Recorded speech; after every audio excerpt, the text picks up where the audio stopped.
pretty much. Hi, Laura. Hey, okay, so we're just getting it set up. Bear with me a second.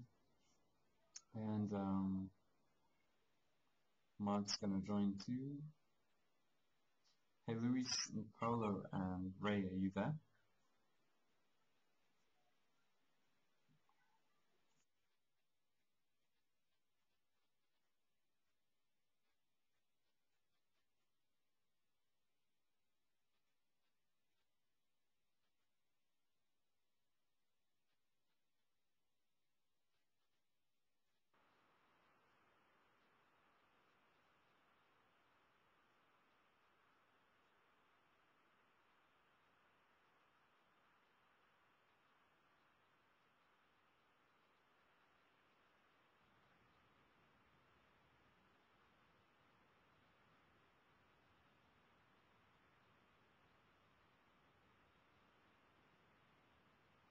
Okay, so just bear with me while I get a few more people in for the call, and we'll get rolling soon.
Hey, Carolyn, how are you doing today? I'm doing good. How you doing, Sam? I'm pretty well, just in the middle of moving. It's yeah, a lot of things shipping, so. Okay. Yeah, I'm not moving out, but I'm moving my room around and stuff. That's always good. Things sure you have. Are you just doing it intuitively, or? Yeah, I have to turn it so my energy ain't drained overnight. The way the bed was, it was my head was facing the south, and I learned to cause to go that supposed to be facing the north because it's down and yeah, just moving everything around in there. Sam, I got a question. How do mirrors affect sleep in your dream, that whole process? Do mirrors affect that? Sorry, what did you say? How does mirrors affect your dreams? Giving mirrors there and stuff like that. What are the effects of mirrors when it comes to the ascension and descension process? That's a really interesting question. Just this morning, I was looking into some mirrors, and I got a lot of answers from them over the course of the day. I've also been a bit imbalanced lately, but yeah, mirrors, she asked. Well, I looked at this tiny mirror, and I looked through my own pupil, and oh, that's cool. So we're all creating mirrors today. Okay. So what happened is I looked at the pupil for a while, and the mirror started moving. I don't think there was any wind, but anyway, I like followed my own eye around, and then like I took a step back from the mirror after about 5 minutes, and then I closed my eyes, and I noticed this like ultra fast flashing, and it was from both of my eyes. And I was really impressed. What I realized when I went for my run this morning was basically that, we are in a lucid dream now, so much so that we think it's the only one there is. But, there are certain trigger words, when you say like dream, the other person goes, oh, not real. It is real. Like, if you can feel pain in the dream, or if you can if the experience feels real to you, then what's not real about it, you know? So I think just like checking things, seeing that what you look like, remembering what your face looks like looking for the time, checking all kinds of details that they're intact will make lucid dreaming easier. And also just like being sure of your intentions if you really want to, become aware as opposed to whatever else there is. I know for some time I just kind of wanted to escape and goof off and, go and have fun instead of become more aware and just expand and help people and, fulfill my quest and use my talents. And once I started taking things more seriously, then help arrived. But yeah, when I was treating it like a game, I didn't really make that much progress. So yeah, that's my input to begin with.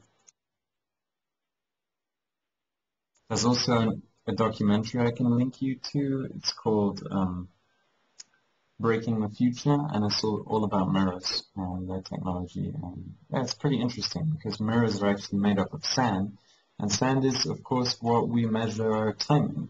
So, and it's, a crystalline structure, and, so we basically got light bouncing off sand, and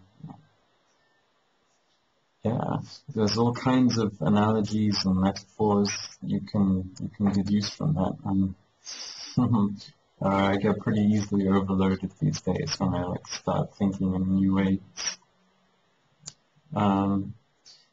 Anyway, welcome to the call, everyone. It's August the 4th, very special day. Like all days are actually very special. But today I just realized what's so special about this day. And this is, of course, the Lucid Dreaming call. I'm recording the conversation and I'll be hosting it to put up for others to listen in on. It's always great when we have more people on these calls as the energy does flow and,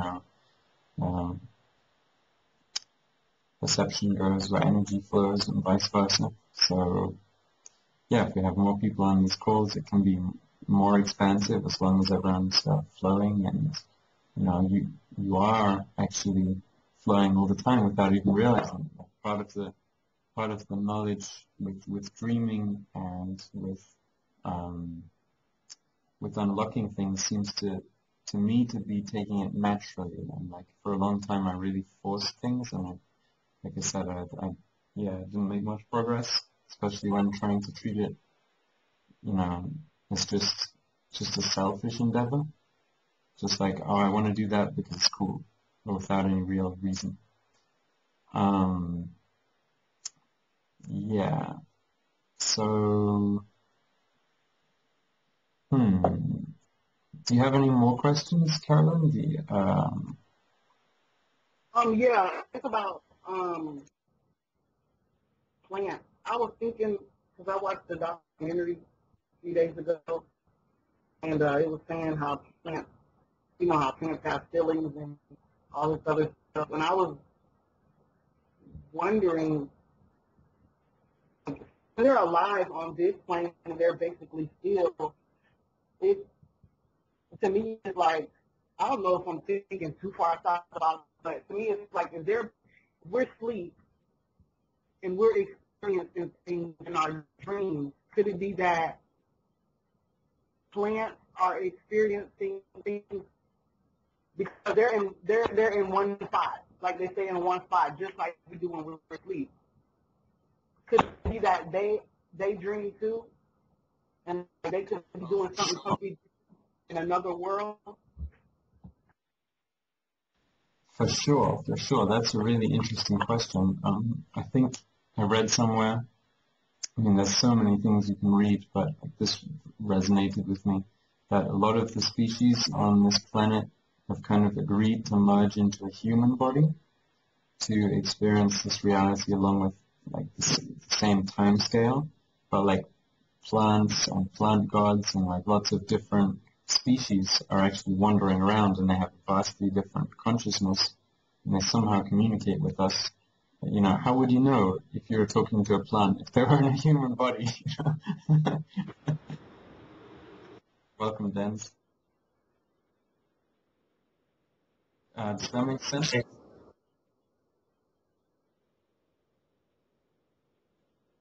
And so the other thing I had to add on your question about mirrors, which I thought was really fascinating that you asked that today when I just like experimented with them and felt like I made some progress, was that when you do get this flashing light within, it's controlled by belief, and if you can maintain that level of operating or of being, and I get the feeling that I had a lot of energy this morning to do something with it, and I didn't quite manage to do that much with it.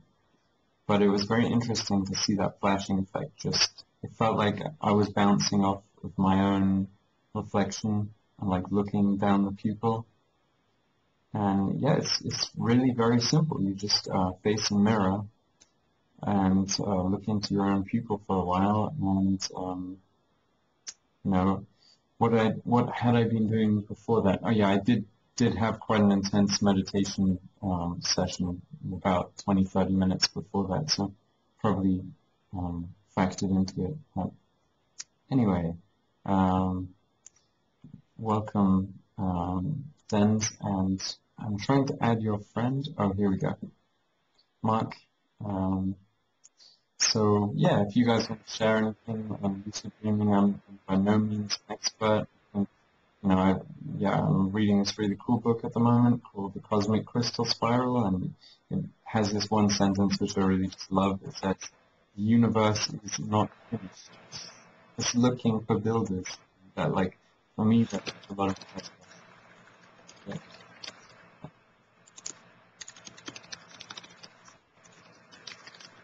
You've got to keep your balance between wanting to help people and not getting so pulled down by them that you just don't enjoy life anymore. So you've got to keep compassionate towards that. Yeah. I'm gonna just let you. Hey, welcome, James. Welcome to the call. I'm gonna just let you. Anyone who feels like it expand on this lucid dreaming technology. And another insight I had this morning was really that, the word is the first spiritual technology, and every word. If you're astral projecting or if you're lucid dreaming, and you're in this world, then I think the things you say can have a big impact on an even bigger impact than if you just say them in physical, because there you're not restricted by all of these programs which you're usually running when you're in physical. Like, do I need to eat? Do I need to sleep? Do I need to worry about money? Do I need to, all of that kind of stuff. When you're dreaming, your body's taking care of itself. So, yeah, I just thought I'd throw all of that out there. Also, Carolyn, you might be interested, as you asked about plants. I noticed when I took care of my nose a bit more, like I fed it some different scents and just went around sniffing things. The more you use your senses and the more you become aware and just somehow check things, like, I don't know how to say it. The more you register and investigate this life, like, rigorously, the easier I think it'll be to kind of wake up in other dreams, because you're constantly, like, your mind is not hyperactive, but it's kind of, yeah, just like, it wants to know where it is. So if you're checking things from different angles, then it can make more sense. Anyway, I'll be quiet for a second and let everyone else speak. So thanks everyone for being here, and it is of course wonderful to be able to host these calls, and for other people to host them as well, and just feel like it keeps me sane.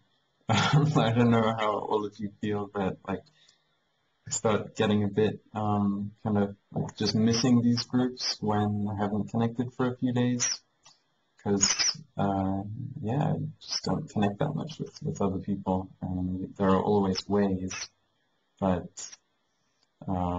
just speaking what's totally on your mind has a very different power to it than having to go through all kinds of conventions so you don't seem crazy to others. Anyway, yeah.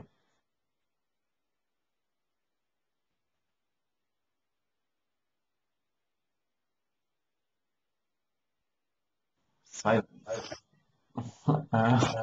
Has anyone entered the body of a family member before in a lucid dream? No. I did, but I found I think it was quickly cut because I wasn't expecting it and I wasn't ready for it, to be quite frank. It just came out of the blue. It was my grandmother. It's crazy. It is. I just literally went into the body. I wasn't intending to go into the body. I just went into the body, sort of thing. And then I was walking around as my grandmother in a situation. It was a little while ago now when I was having more lucid dreams and on Ethereum Gold, which I'm planning to buy again.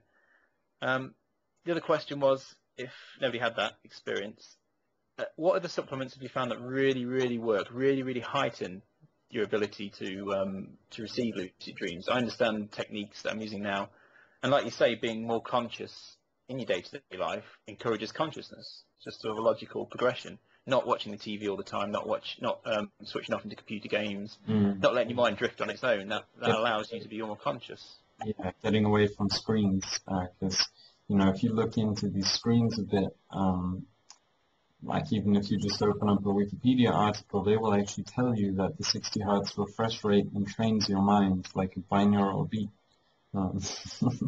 So you do get into a different state. So the last controlled lucid dream I had, like where I explicitly said I want to get into this state, was when I had had a somewhat bad night's sleep, and then I got up, and around 12 or 1 o'clock in the afternoon, I sort of said, oh, I don't really know what I'm doing anymore, so I want to ascend. Like, I just want to go up, And I think I drank some water before that, but I've got the feeling just drinking water in a specific way has a lot to do with it. And I do this thing with all of the food I eat now, where I'll either try to bless it or just eat it really slowly. And I'll put my right hand on my heart and then imagine myself channeling the energy out through that. And then through my left hand onto the food or onto the water. And since our bodies are made up of 7% water, and it's what conducts the current in our body. And if you purify the water in your body and the water even, never underestimate the power of thought to affect your body.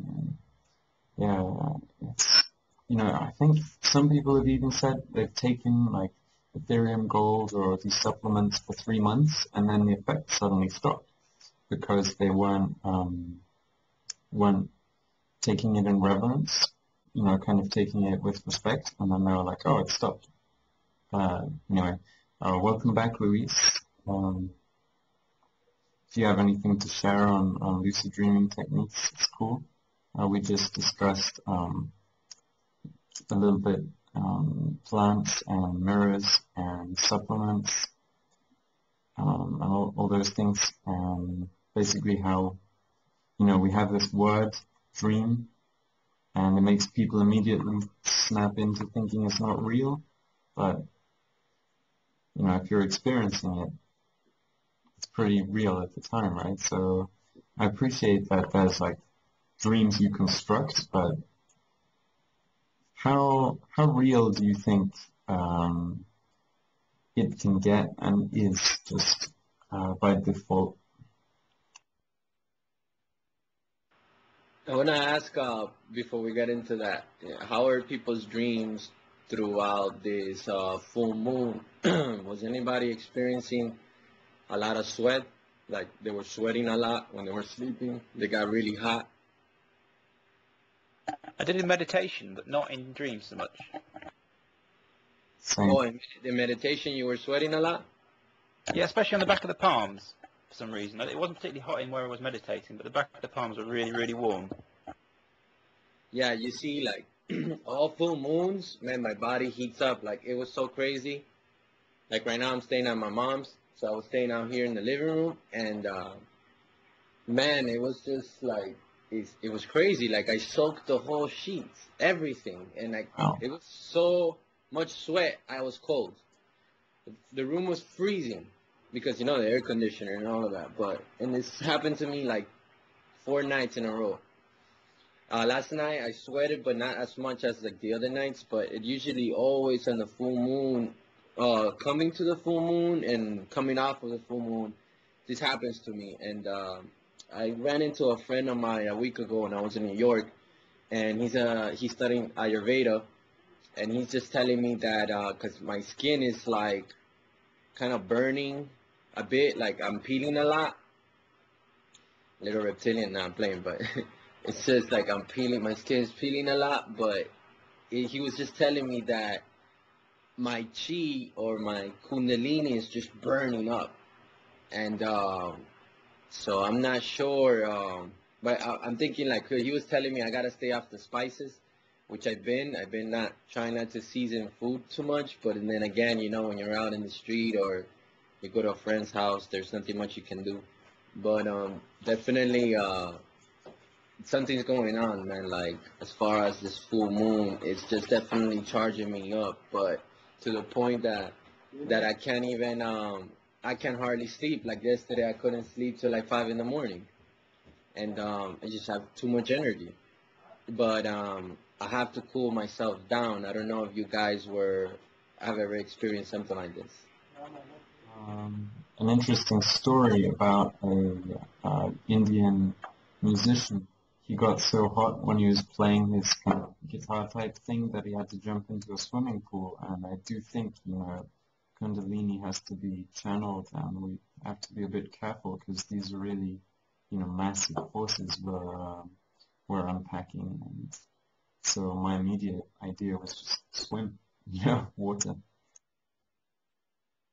Have you done much research into the science of Kundalini? There's a great website. I'll try and find the address for you if you haven't. It's water, eating, running water especially. Just like you're saying, water is generally a grounding principle. And it makes sense when you get really hot, you need water, even on a basic root level. Yeah, so I'll find that link to it if you haven't seen it, Lewis. No, yeah, what is it? Biology of Kundalini, something like that. The bliss Yeah. sciences, yeah. Yeah, I read the whole thing like 3 years ago. Man, I went through a whole Kundalini experience, like a critical one, you know, that I even was in bed for 6 months. I couldn't walk. So I know a lot about the whole Kundalini process. I do take showers in the night, preferably because I like to scrub my skin, because the more that you scrub your skin, especially on your glands, your etheric body loosens up from the physical body, and you can astral travel a lot quicker. Techniques, you know, like that you can use, you know, just cover your eyes, you know, putting the crystals on you. I always sleep with crystals most of the time. And another thing, I like to wake up constantly right before the sunrise. Like I'll set my alarm at 4:30, 4:45, 5, and 5:15, 5:30, and then this triggers me to wake up, and then I wake up, go back to sleep, and I lucid dream like immediately. So I do that constantly. I dream a lot. Like I don't even have to do that, and I lucid dream. Like my etheric body just travels.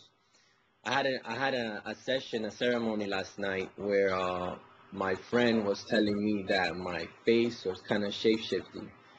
That he was telling me that I was looking young, old, middle age, like, and it was just back and forth coming in and out like that. And what's strange is that my vision, my regular sight, it's not like, it doesn't scare me anymore, but it gets so blurry. It just out of nowhere, everything will start vibrating. My vision gets so blurry. It looks like if I'm underwater, and man, I feel like I'm gonna come out of the body. Like I'm, like right that moment, either walking, driving in the car. When I'm driving in the car, it's when it's kind of scary because I start to feel like like something like that within my body. And I've spoken to Seven about this. This is like when you can hear your chakras turn on. I mean, a lot of this stuff has been happening to me lately, like a lot. So, yeah, I actually been wanting to talk to Seven about this because it's like a little intense. Almine posted a bit about that in her ascension journals and diaries, about how when she was going through the process, she described similar things, how the vibrations got so intense she was phasing out a bit. I've been having some quite intense vibrations, nothing like that, but building up a little bit over this full moon, I think, where you're actually on the bed meditating in a horizontal position, and you can actually feel your body sort of vibrating a bit, and you know it becomes a bit disorientated, if that's the best way to put it. Certainly, I've had more disorientation. I've had to go back and ground more often than I would previously during the full moon period. Yeah, and like my friend was telling me, like, I guess we hit a high vibration when we were meditating, having the session, the ceremony, and he said my skin it looked like I had no nose, no eyes, and I've been in this state where I come out of the body and I felt the 32-degree tilt, you know, that's in the Sphinx. That's why the Sphinx in Egypt is at that degree, and that's pretty much telling people that, you know, it's through the jade gate that people come out the body, basically, and you feel a tilt like you're tilting back, and then boom, you go through a portal, you go through your pineal gland, like you go through a channel. And then all of a sudden, it feels like, you know, when you fell asleep, but you didn't know that you were falling asleep, and all of a sudden you're dreaming, and then you wake up, you're like, oh, man, I was just dreaming. It feels just like that. Like, one moment you're here, and then all of a sudden, boom, you're somewhere else, and then if you look around, you might just see your body right there, and then you're standing right outside. You know, this has happened to me. This is, like, really scary, but at the same time, once you're there, there's no fear. There's no emotion. Like, there's no sense of having fear. It's the moment when you're either going out, if you're kind of conscious, or when you're coming right back in. Usually when you're coming right back in, the whole room starts to vibrate, like the whole thing. You know, when you look at a road and it's hot, and you look at the road and it's really like you see the steam on the road, that's how the whole entire room turns. And this stuff is happening to me a lot, man. Like, man, I can't even do my breathing no more, because if I do my breathing, I don't know where I'm going to go. Like, that's how intense it's getting. So I need to get with an Ayurveda person, because I have too much fire. Like, my kundalini is really burning up. So, you know, I mean, the whole water thing, I've always been in touch with water. I'm very, I believe Aquarius is really a water sign, not so much an air sign. There's a book that speaks about this, the seven hand, the mystery of the seven hand, something like that. That book tells you how the Aquarius sits on the left side of the cross, and the left side of the cross is the element of water. So the whole thing with astrology is kind of messed up, and people are not really understanding the whole thing, you know. So I definitely have this connection with water, but not even the water is enough, you know. And I'm pretty good with grounding. Everything I do lately is grounding. I sleep with grounding crystals, but I don't know. My body is just taking off. Like, my etheric body. It's just, my spirit, I think, is getting very large. So I just got to talk with people that know more about this to see what they can help me with, or what can I do, you know? So it sounds like you're resisting the experiences again. And no, but I mean, come on, like, I have to, I have to be here, you know, I have to do normal things, and this has just happened randomly. Like I told you, I get in the car, and then all of a sudden everything starts to get blurry. Like, that's not cool, you know. You're driving in the street, and like, that's not, you know. I'm thinking, I was looking at blood types, and in my blood type, I'm on O positive. It says that I should eat animal, but see, I don't like to eat animals. So maybe I should start eating animal, but I don't want to. Like, I don't want to put blood in my system. You know, it's just like a whole shamanic healing. Once you start to become a real master of healing, and like chiefs or real medicine men, they don't eat animals. They can't even cut nothing. They can't shed blood. So that's where I'm falling into, and I don't want to be putting blood in my system. So I just have to find another way that I can ground this spirit, within the body at all times. So I think that's where I'm at with that. Yeah, yeah. So my immediate thought was just potato, but I'm actually looking up an article straight away.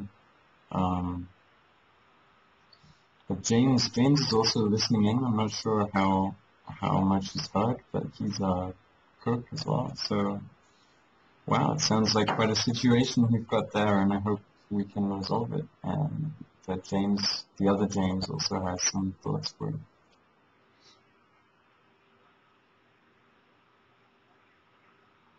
Quinoa with citrus. What kind of citrus? Like orange?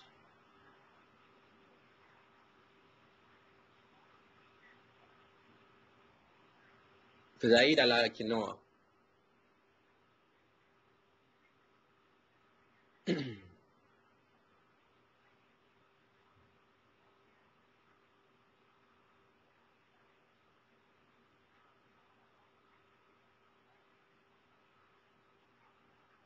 I mean, if anybody wants to ask me about lucid dreaming, man, like I can definitely help anybody with that.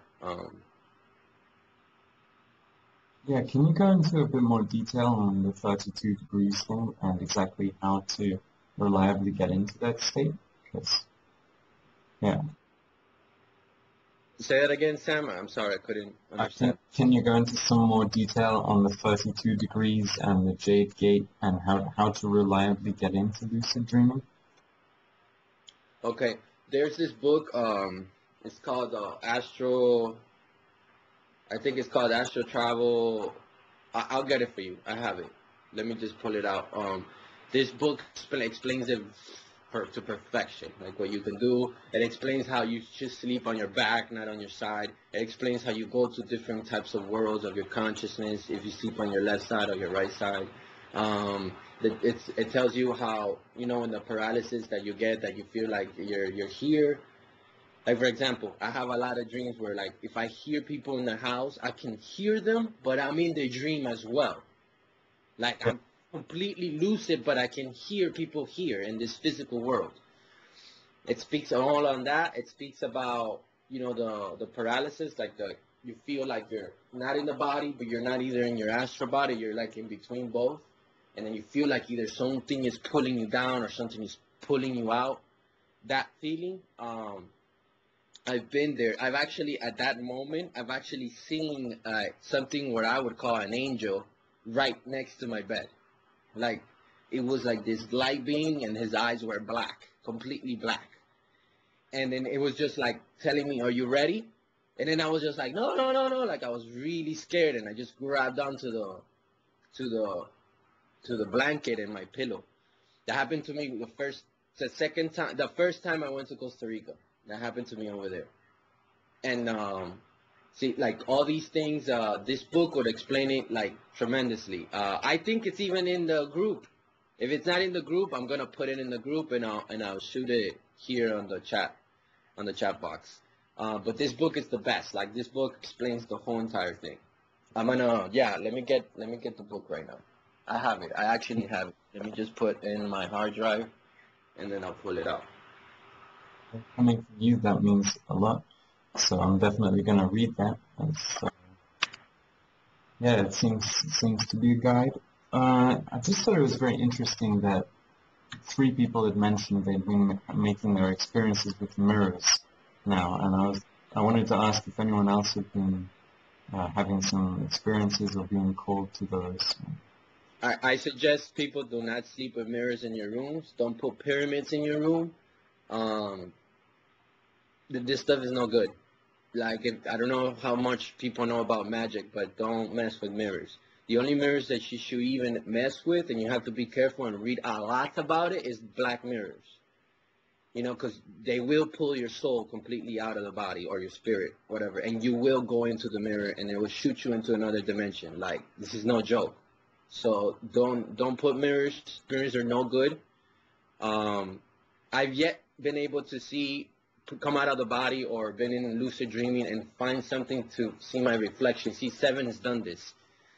He's been able to do this. I've tried, but I just haven't been successful. Like somewhere in the dream, and this is what me and Seven have talked about. It's very strange that in the dream there's no mirrors.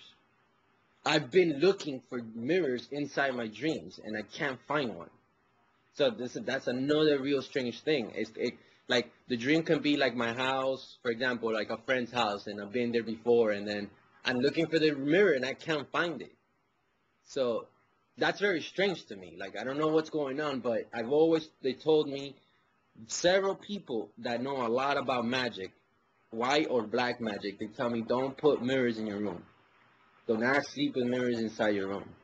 You know, so now as an advice, take the mirrors out and pyramids. They've always told me not to keep pyramids. Like, and pyramids are not bad. It's just not while you're sleeping. You know, just don't keep in the room. Yeah, that is very interesting, everything you're sharing. I had the idea also, maybe we could do this later in other sessions. It's a simple game, really, that we could all like say a word or a few sentences and then the next person could speak. But I'm really going to take your advice on mirrors to heart. I just had quite an intense experience this morning, but I guess it's better to do. Yeah, let me go in real quick and answer Mark. That yes, the water is a reflection. For example, when you do ayahuasca and you have a ceremony, when we purge, we call it getting well. If we vomit, we vomit in the ground. We give it back to Pachamama. We give it back to the Mother Earth.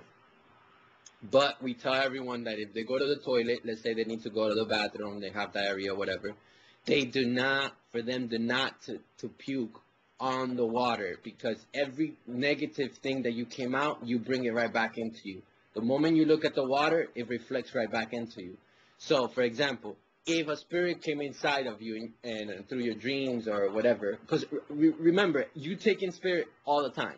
Like if you're next to your friend, you're taking in his spirit, regardless. I don't know if you ever noticed that you get around one person and all of a sudden you start to talk like them, even sometimes move like them. I don't know how receptive everyone is in this chat, but that happens to me a lot. I'm a channel. I can't pick a side or any side. I have to keep myself free because I can take in spirit very easy.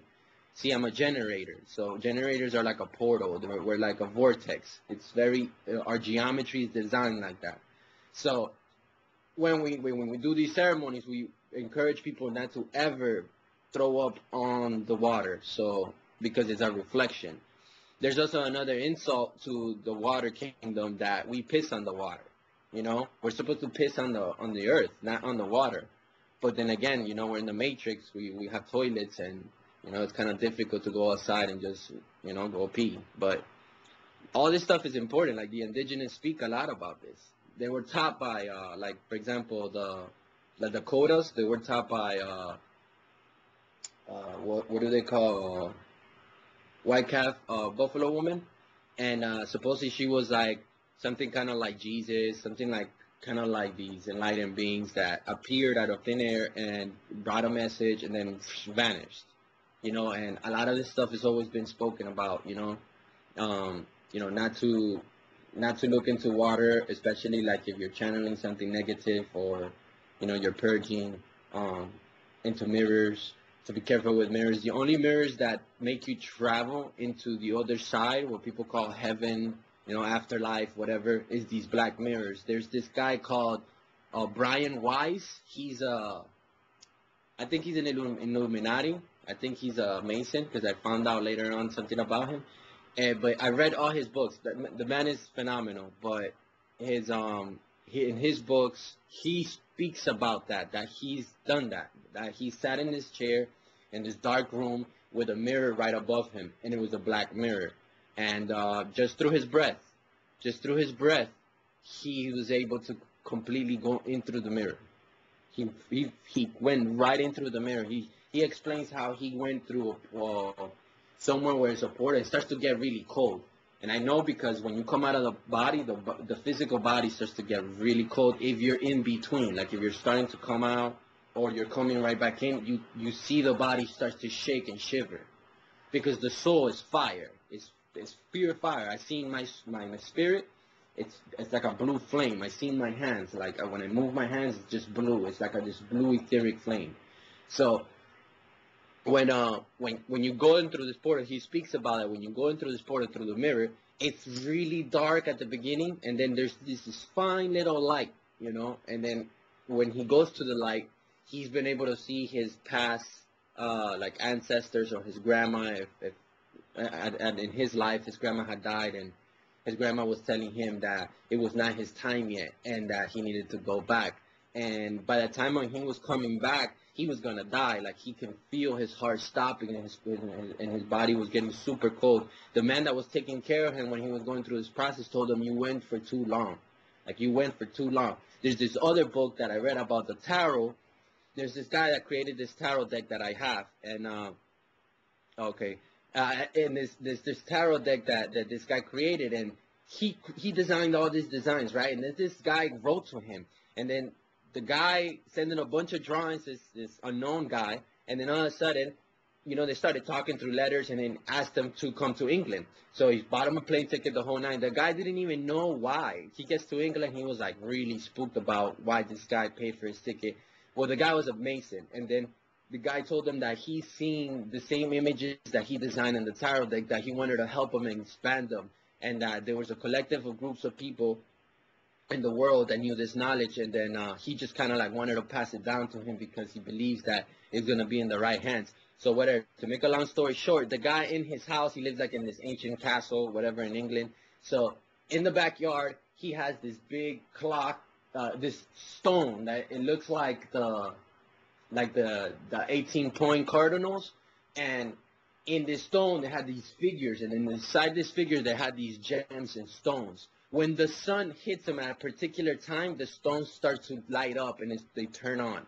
There's a particular time in the year that this gate opens up only 4 times in the year, and it just happens to be that he got him to fly out at the precise time that the portal was going to open. Well, the portal opened, and he walked in through like a pond. He walked in through a pond, and behind the pond was like there was this door, and then in the door it was an etheric realm. When he went in physically, and there, mind you, the guy that flew him out, the guy was paralyzed. The reason he got paralyzed because he stayed in the astral realm for too long, and then it made him paralyzed. So all this stuff is like really legit. Like I'm telling you, I know because I've experienced a little bit of it. But reading all this stuff, it makes, I mean, why did that book even land in my hands? You get me? Like all this stuff is synchronicity. My whole life has been synchronicity. Everything that I've read is like tied into the specific time that I'm going in through something, or I'm learning something, and boom, and I learn exactly what's going on in real time. So in the book, he sees this beautiful imagery, and he actually collects things. He went in there with a pen and paper, and he started designing and drawing everything. I have the whole tarot deck. He got the whole design of the tarot deck by going in through that portal. Oh, the title of it too? Yeah, I got the, yeah. I mean, if you guys talk, let me go get it, because I have it here. Let me just go get it, and I'll bring it. Just talk, and then I'll be right back. What time of day are you finding most effective to get lucid, or even to get into astral travel? I've heard different reports as far as getting into the astral realm before you go to sleep is generally inadvisable, because if you want to come back, your body's still in the processing mode. So it has trouble reintegrating until the body's processed what it needs to do for the night. Yeah, I find midday. Is that midday? Yeah, because I don't usually sleep then, and if I can dedicate a little bit of time. Like, Seven even said when he was interviewed on American Freedom Radio with the Truther Girls, I think it was one of the earlier sessions, that, you know, he would wake himself up after 3 hours, and then he'd be able to remember all of this stuff from lucid dreaming and bring it back. And so maybe it's not so much a question of, like, the body processing all this stuff, but just, you know, commanding the body to, you know, just like, I need to remember this brain, so find a place for it, you know? otherwise, I just think it's pretty brilliant what we're talking about, and it's really interesting to hear you and Luis and everyone and see all these synchronicities lining up. Yeah, I don't know how. It would be interesting to look into how mirrors actually work a bit more. I've got a strong suspicion that black and white do have a lot to do with it, and I'm also thinking a lot about the Pythagorean belief that our world is a dual world, you know, that we have two worlds and we can access, you know, the other one, and our doppelganger is just on the other side. So yeah, Dennis, do you want to share something? It's not just about that it's made out of sand and the sands of time concepts, and I don't know the exact, it's part of a certain composition to get the perfect glass. But I think the ancient Egyptians used to shine a special type of, is it not malachite? It was a type of crystal they would shine and it would get that mirror reflection, but maybe there was a reason they were using a natural crystal. I suppose it's processed now, but I'd have to look into that more. If I find anything, I'll put a link in. It's pretty interesting too. Yeah. It's made of sand, and it would be sort of the equivalent to going into the Earth, wouldn't it? So it would be a dimension down. For sure. That's quite logical now that you mention it, yeah. And I guess sand is also a symbol for what everything is broken down to, you know, it's the graininess, you know, these small parts came out of all sorts of different things, and now it's just, you can't really tell what it is. You know, just now I'm thinking of this thing, I'm remembering this thing that if you try to approach the singularity with your mind shattering away and, you know, loud, then you're going to get kind of crunched up. And I'm thinking of like in the hourglass, it gets smaller and smaller and smaller, and so one sand particle passes through at a time. It goes really fast. But yeah, it also reminds me of how processes actually go. They do one operation at a time, and they just do it so quickly that it seems like they're doing more than one thing at a time. So maybe there's something in that for some of the people on this call, or myself too. What are you just saying? Polished obsidian. It sounds interesting. Yeah, there is of course also alchemically produced emerald and so on, which apparently the emerald tablets were made on. Hey, it looks like Seven just logged on, so I'm gonna see if I can add him, and maybe Luis can ask him his question too.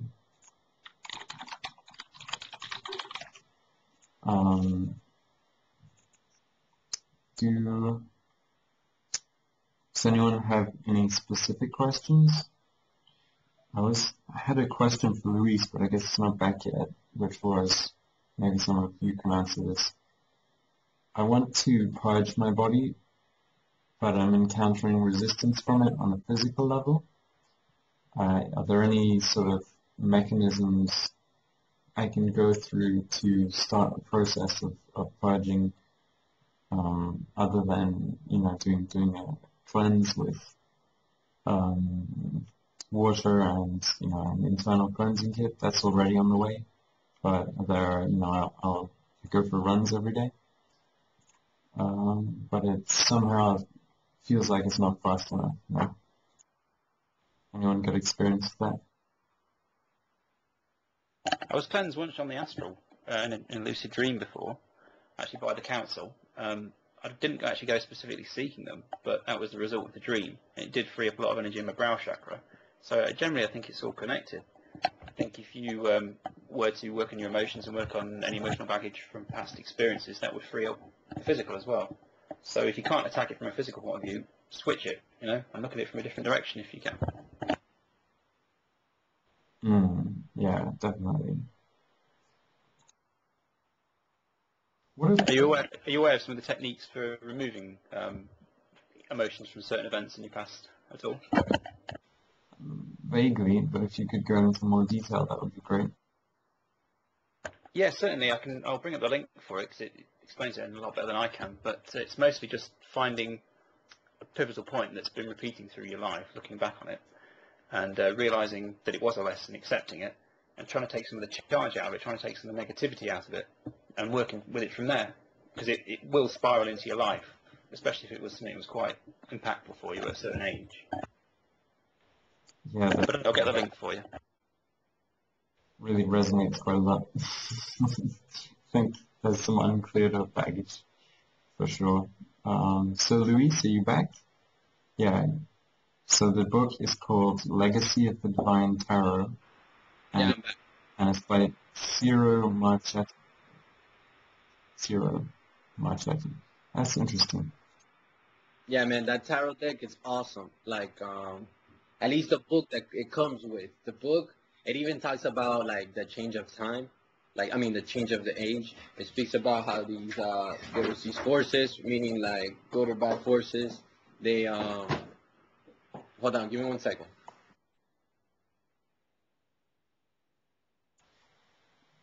I know it's Almost everyone. I just want to let you know I did jump in the call very briefly here. I wanted to say wholeness to everyone, brothers, sisters, and aunties, uncles. Actually, I did get a chance to talk to Dan Winter last night. For anyone that heard about that show, we were on Truth Frequency Radio for about an hour, and they called me last night. It was pretty late, about 10 o'clock. I was just about to go to bed. I get a message from Chris Gio, and he asked me would I like to come on the show now. And I'm like, now? And he's like, yeah, Dan Winter's on. It'd be good to have you on. And so I got a recording that I really, really would like to get up. I was trying to make it a part of just so where the person clicks on Lucid Dreamers, because it has everything to do with just an advanced state of lucid dreaming, but how to really work with it from a different level. Actually, I'll pause for a moment and then let Luis finish what he was explaining about that deck, because I'm just coming right in the middle of the conversation, but that's really something that I had to deliver today. What's up? No, I mean, go ahead, brother. Go ahead. I'm just trying to find this Okay. book for everyone that is this astro travel book that it teaches on astral techniques. Remember the one that we transferred into audio? I actually have the audio right now. I'm gonna dump it here in the chat room, and I'm gonna also add it to the group, because that book it pretty much explains the whole techniques on how to astro travel and astro hygiene. Awesome. Let me switch areas really quick, because I can't hear like some disturbance, but I'm not right on top of the router, so let me go switch to the router really quick. Let's see. I just wanted to ask you, Mark, were you going to link something or mention a brief technique? Yeah, I'm just searching out the link for you now. That's great. Thanks. Yeah, it's just so much fun to connect with everyone on these calls. And wow, I was feeling a little bit grumpy before, trying to keep my spirits up, but it's just such a boost to, be here, and you can tell, everyone's really sharing all of this great stuff, and yeah, boost up for sure. So, thanks. Just we did have a really great ciphering session a couple of days ago, and I'm really working on that. It's kind of preoccupying me a little bit even. And looking into this biology of Kundalini, the first thing that it mentions is basically liquid fire and liquid light. And that's also what I've been being taught through my dreams, that, we're actually, we get confused with the zodiac. We think we're all these 12 different animals, but the operating center is in the middle and it's hidden. It's like in the tesseract, the middle cube is hidden. And it's only when you fold it together that it's revealed. And we're actually this like snake of light. And so, you have all these different things.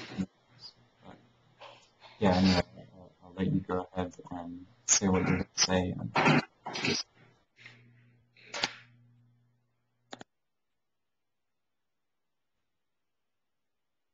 7. Oh, okay. So yeah, I did just get into this office here. I can't say that I heard what you said before. If you did ask or say something, but I did just get into this into the office. And can everyone hear me? Okay. Yes. Yes, coming through loud and clear. Okay. Okay. So I got on. I got on the phone with Dan Winter, and of course he was speaking scientific tongues, but I really got an opportunity to just ask him some direct questions. And it's interesting because one of the questions that came up, or that I asked him directly, was exactly what is the world that we're going into the moment that we fall asleep, because this is what he's saying about the entire thing. And by the way, I felt very encouraged after I got off the phone with listening to Dan, because he's just on that higher frequency. So even when you're listening to the voice of individuals that are on those higher frequencies, there's like a phase lock thing that goes on, and then you're able to kind of ride the wave that they're on. And so Dan's on, of course, a really calm wave, because a really harmonic wave, because he's already figured out how to be completely symbiotic with the environment. He understands this really, there's only two choices, either through the discipline and through removing yourself from death, which is steel and many of the different things in environments that don't vibrate properly. You can either choose to discipline yourself to the degree of moving yourself away from that ultimately, or you can continuously become manipulated by the tetra forces, which is, when you guys hear this recording, it's just like for the adept especially, like all the major questions are answered and all the answers are given right then. It's like, he was saying that what happens when you go to sleep, first of all, notice how in feng shui there is a lot of focus on the bed and what direction things are in the room and all of that, because it's really important from the sense of the magnetic lines. And he said basically any real lucid sleeper, in so many words, has to have a bed mapping or magnetic mapping. He used a particular term, and again, when you get the recording, you can listen to it. But this magnetic mapping basically is this, that around in your room, there should be a magnetic line running through your room. And he said that the old knowledge was basically if you slept on top of something that there was a river underneath, when you astral traveled, you would go down that river.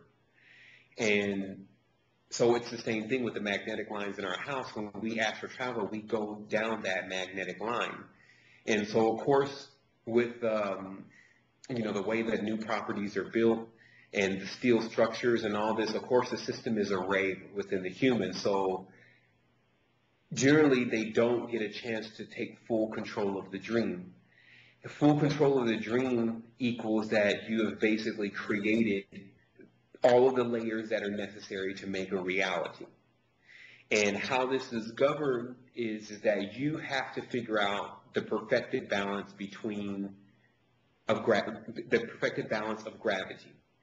And how this works is that if you have a large amount, too much gravity, then nothing can grow. The atmosphere cannot sustain life. And if you have too little gravity, then you will not have an atmosphere, because you cannot hold an atmosphere. So how this works in your dream is it's the same thing as the lucid dream, and how it's like riding this state between awake and sleep. What you've actually done is created worlds. Now, we did also start to talk about, the negative forces, because of course I've been doing a lot on the Olympics, and man, it's I've been able to absorb pretty much everyone's post on the internet, and then also with my mind look at it, and I've been able to pull out things that I don't think anyone has really seen. And it does just in the conclusion tell us that the bells, the chimes, the frequencies, the spells, the lullabies, like this is actually would be the esoteric term for this, lullaby. At least that's a huge file. It's very difficult to transfer 113 megs. over the Skype. But you can use the media fire, though. I will tell you that. It's like, yo, get it now. It'd be downloading till next year over Skype. But anyway, I'd love to get comfortable in these conversations these days, because it's like I'm starting to realize, man, we're really all we have. We're all we really ever had. And when we tap into that, we'll realize that that's more than enough. So how this really works is that, so the God that is ruling over this dimension is the whole Lu character, one of the gods. And what Dan Winter pointed out was what the horn thing is about is that when you start pumping out this centripetal force, this is like the actual fuel to astral travel, Time Lord, etc. It starts to curl up like horns, which is no different than what you see in a shell, like a shell that, like a snail shell. You see how if you look at it from the side, it's curling up, and it looks like basically a set of horns if you're looking at it from a two-dimensional level. So what he was saying is that these beings such as Lucifer and these other beings, which are actually vampires in every sense of the word, are able to project their centrifugal force over a certain level of the dimensions.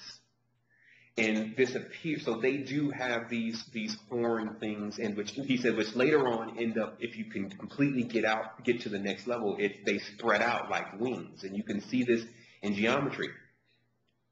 So of course you can see why the symbolism is always replete with wings and horns, but the actual explanations that we're giving them are definitely debasing what they really are. So also, okay, the lullaby, they even use this exact word. Now this entity called Lud, King Lud, which also ironically was one of Noah's sons from the tribe of Ham, is depicted on the Google. When you Google images, you finally find some pictures. He's basically a giant, and he wears as a crown the same type of crown that the Vikings wore, which is the horns on the crown. And so you can see how, once again, I was saying with the crest on Buckingham Palace, as they said, a buck is a horn being, there is the same thing going on where there's a large crown in the middle and it's on the head of this horned being. But remember, if they're selling the symbolism as, okay, this horn god is, this is the terror, this is the fear, and then they send legend forth, which is like that movie that everyone watched with, I guess, I don't know, was David Bowie in that? But anyway, the legend. And then that's the idea you get of it. Of course, you see how there's this. This is what Dan was also talking about, that, first of all, how this thing really popped off was that this faction, the Asa Uru, Draco, Seraphim, Dragon, which is half snake, half bird, how this popped off with them is that they were attempting to use the physical entities as their food. Now, if you think that this is the physical and the flesh as their food, this was their stock. Now, of course, the way that's brought all the time to us, especially through the Sumerian text, is not acceptable at all. Like, I don't like the way that's brought forth, so I don't subscribe to it and looking at it in that manner. But then I started to notice, look how there's many of the human beings that eat the animals all the time. It's their stock. Like, they have to have, I need to get my chicken this week. I need to get my steak this week. And the only thing that's been, the only convenience that has been made is that now you can go to a place and all that stuff is laying out there. So it's basically like the same thing that they're doing, we're also doing on our level. And that's what's tying us in, because that's why they said, when they said when they gave us their mind, there was a pro and con to their mind. Remember, the pros of it was how, their power, the magnificence, all of what had been known and created. The con was how they got stuck here. Think about it. Both of those two would have to exist. So they understand that at the height of their mind, they're stuck. So they wouldn't mind giving that to other groups of beings that they genetically modify, imagining that those beings would end up getting stuck too. Not to mention, if any of them got themselves unstuck, meaning got out of the matrix, they would then find the cure to how to get themselves out of the matrix. You see? So what Dan is also mentioning is that, especially for not going into the fear factor, any parasite eats death. So in a sense, you have to have, if you have death laying somewhere in the galaxy, you have to have something that consumes that death. Like you'll see with many of the beetles and things that consume carcass. And then when their feces comes out, it becomes fertilizer then. The carcass itself could not really fertilize or have the proper minerals. So something else must convert it and break it down to its original state. So it's like the human body, beetles' bodies, cows' bodies can still be used as basically alchemical vessels themselves that can take certain levels of life and convert it into a lower level. Now, I'm sure also we're calibrated to do that on a higher level, and I'm sure that's also our breath. What we breathe out is basically the positive part of us. That's why a lot of people breathe shallow, because there's not much more positivity left. But when you breathe deep and you breathe out, then you're feeding air, oxygen, then to the trees, right? Because the trees are taking in oxygen, or the carbon dioxide, excuse me. When we breathe in the oxygen and then we breathe out the carbon dioxide, that's our production of higher level energy. And then the trees eat that carbon dioxide. Now notice how on another level, because again, as all mammals breathe. So on the next level, when the mammal, let's say the cow, is eating the hay, and the cow's dung can be used to fertilize a tree also. So do you see how, I started thinking, man, it's these trees. Now, again, not a positive, negative thing. Everyone's like, the trees. But it's these trees, because from every level, we're also symbiotic and in service to them. And this relationship, like we got to get, the vegetables, we got to get the proper grains. Obviously, people can't eat only meat, the whole population.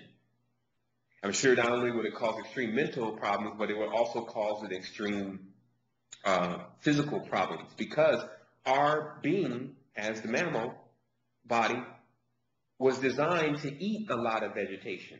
So this is another part of what got us into other conversation.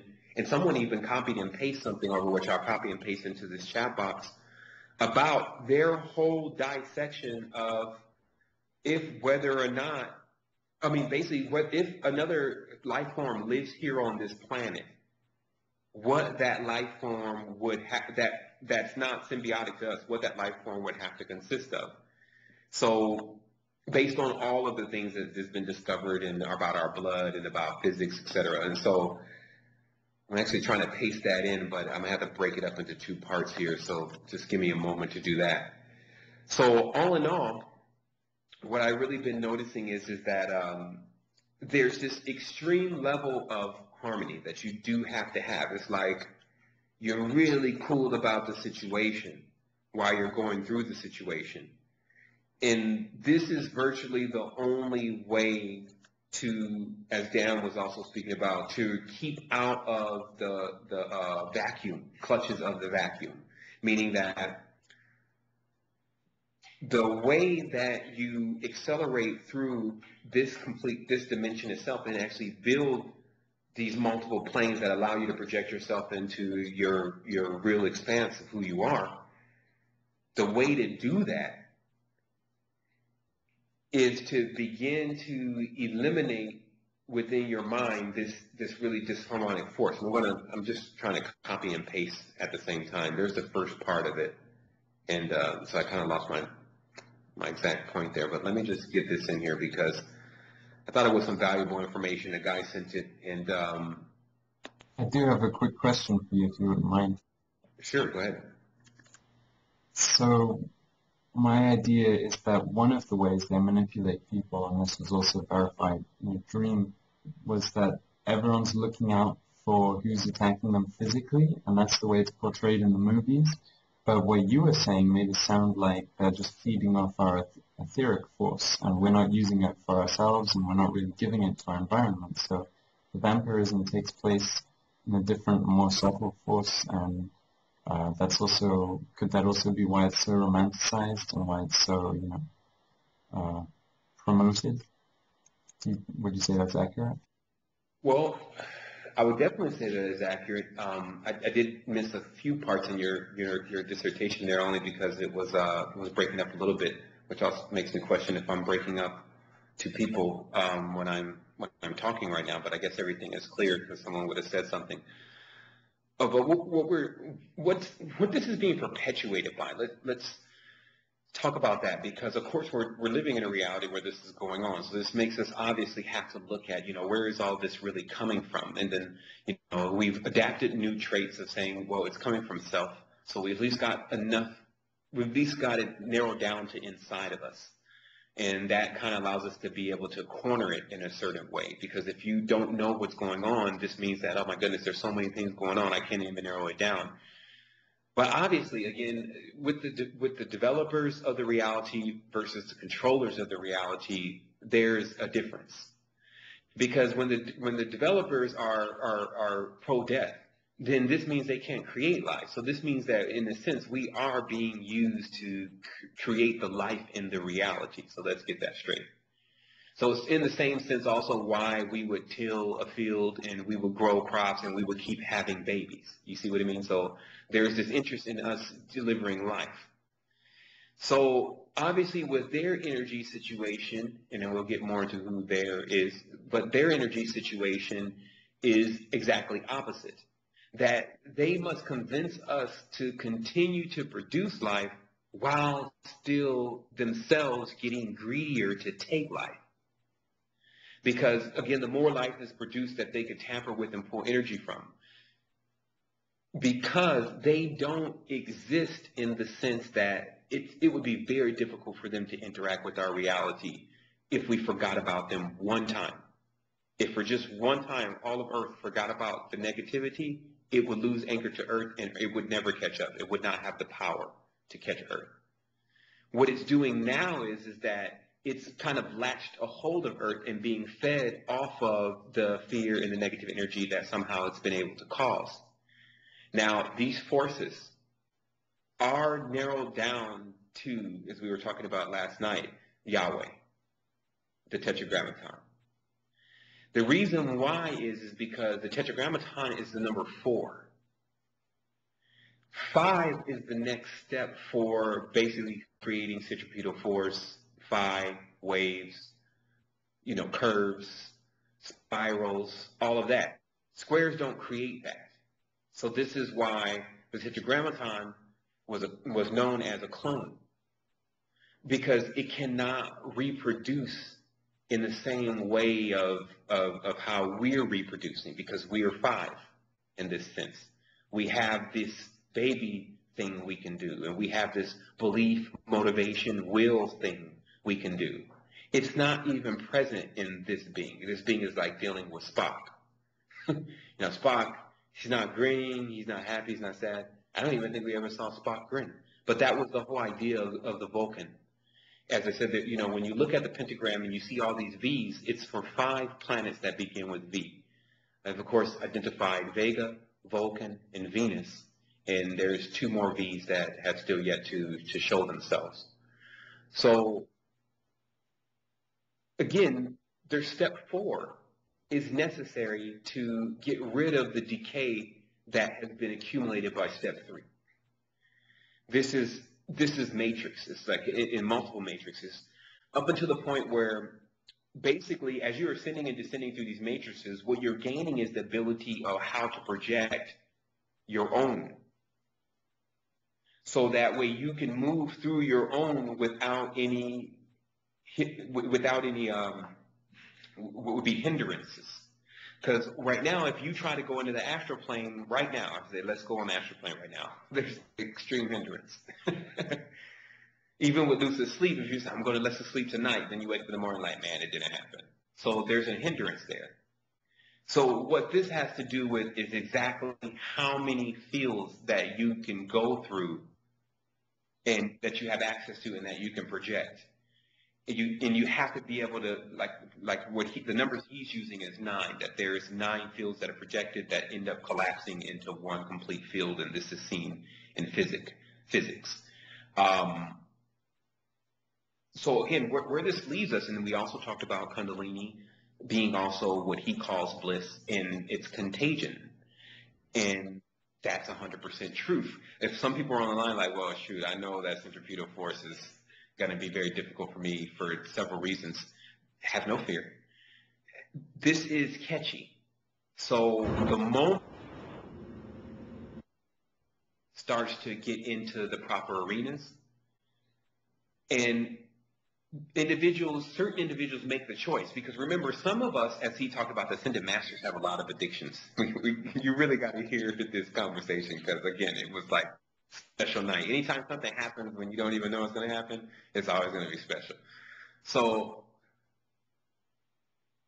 I'm just going to have to take a break for a moment here and just collect my thoughts. But we talked about a lot of things. Of course, I want to get that recorded to everyone. But the whole conversation narrowed down to this in the end. I would just go to the end now. Me and Dan Winter both agreed, he said it first, and then I definitely concurred, that when you obtain that level in particular, you don't need anyone. You really don't. It doesn't really work like that. It's like you don't have to go and listen to someone. You don't need James, you don't need Dan Winter, you don't need anyone, because what happens is you tap into this entirely different field that is all-knowing. It's beyond this all-knowing. It needs to be beyond in the know. Because I think that what happens is that when you're trying to figure out, you do take the time to read books, you take the time to get on Skype and, Google and stuff. But when you already know, there is absolutely really no conversations that you can really have with other individuals, except for a conversation of course, putting them into the know too. Well, again, this is beyond it. So when we're talking about beyond the know, notice this is easy to do in the know. You can call people, you can get things to people, help them out. Beyond the know, meaning that now you're in the spiritual realm, you're in the astral plane, you're now beholding what is there, and you're dealing with things. This is like you've now been put into an entirely different position. So your interaction with that would then increase to a level where your interaction with just being in the know would no longer be able to continue. So that is the question, if anyone can figure out what I just said. That is the answer to the question of what happens to many of the individuals that do find out. They go and they work in an entirely different capacity. Because really you can see that the pushing on this level, meaning the amount of motivation and will that we're starting to put into waking up, is definitely being caused by an oversoul version of self. Because when you start to take apart the reality itself and see how many mechanisms that are embedded within it that were here to keep us in the lullaby, keep us asleep, we would have never woke up if something didn't really tap our shoulder. And so this is also how Dan explains that. He says that many of the humans did not have the ability anymore to go into basically photon phase. They lost this ability over the degeneration. So there was a necessity for them to link to egregors. Now, the egregor, he used that term, of course, is a watcher. And so what he's explaining is when you finally get out of all of this and you're looking at it, what you'll see many of the ancient languages coursing through the planet almost like a circuit courses through something. And this basically is the anchor point, or the master architecture in this case, that makes sure that the story of Earth in all of the essence that it has to give remains. If you can attach to that, meaning I'm sure what the Tibetans do, they know the mandala in their mind. If you can attach to that then you will escape what would be like a solar wind when you come out of your body. Like when you finally die and release the body, there's like a solar wind. They said the last gate, if you happen to not be able to escape, just so you understand who Yaldabaoth and the Tetragrammaton is the last mouth of what is basically something of the level of a ghost or vampire, a black hole. And of course, going through that, you're wiped, and then you come back into a reality again. So what is here for us is the energy of how to escape the vacuum. How serious it is to us day to day will be tested to the highest level. There will be a testing of your sensitivity to it. That's the last thing that will remain now, is that daily you have to watch out for this starting to feel like it's not as important. I'm going to get there anyway. I'm on a good step. I'm doing enough. I'm reading enough. Stay on your toes. This is of the program that lullaby. The sounds made, again, somebody just in the U.S. Olympics, one that they just casted this huge bell. What is on it is a quote from the Shakespearean play The Tempest, and that quote says, "The island is filled with noises." Now, if you go to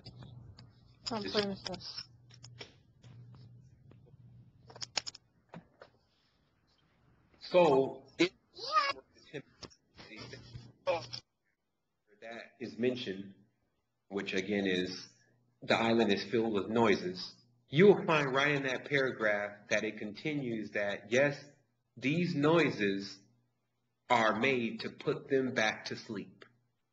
I kid you not.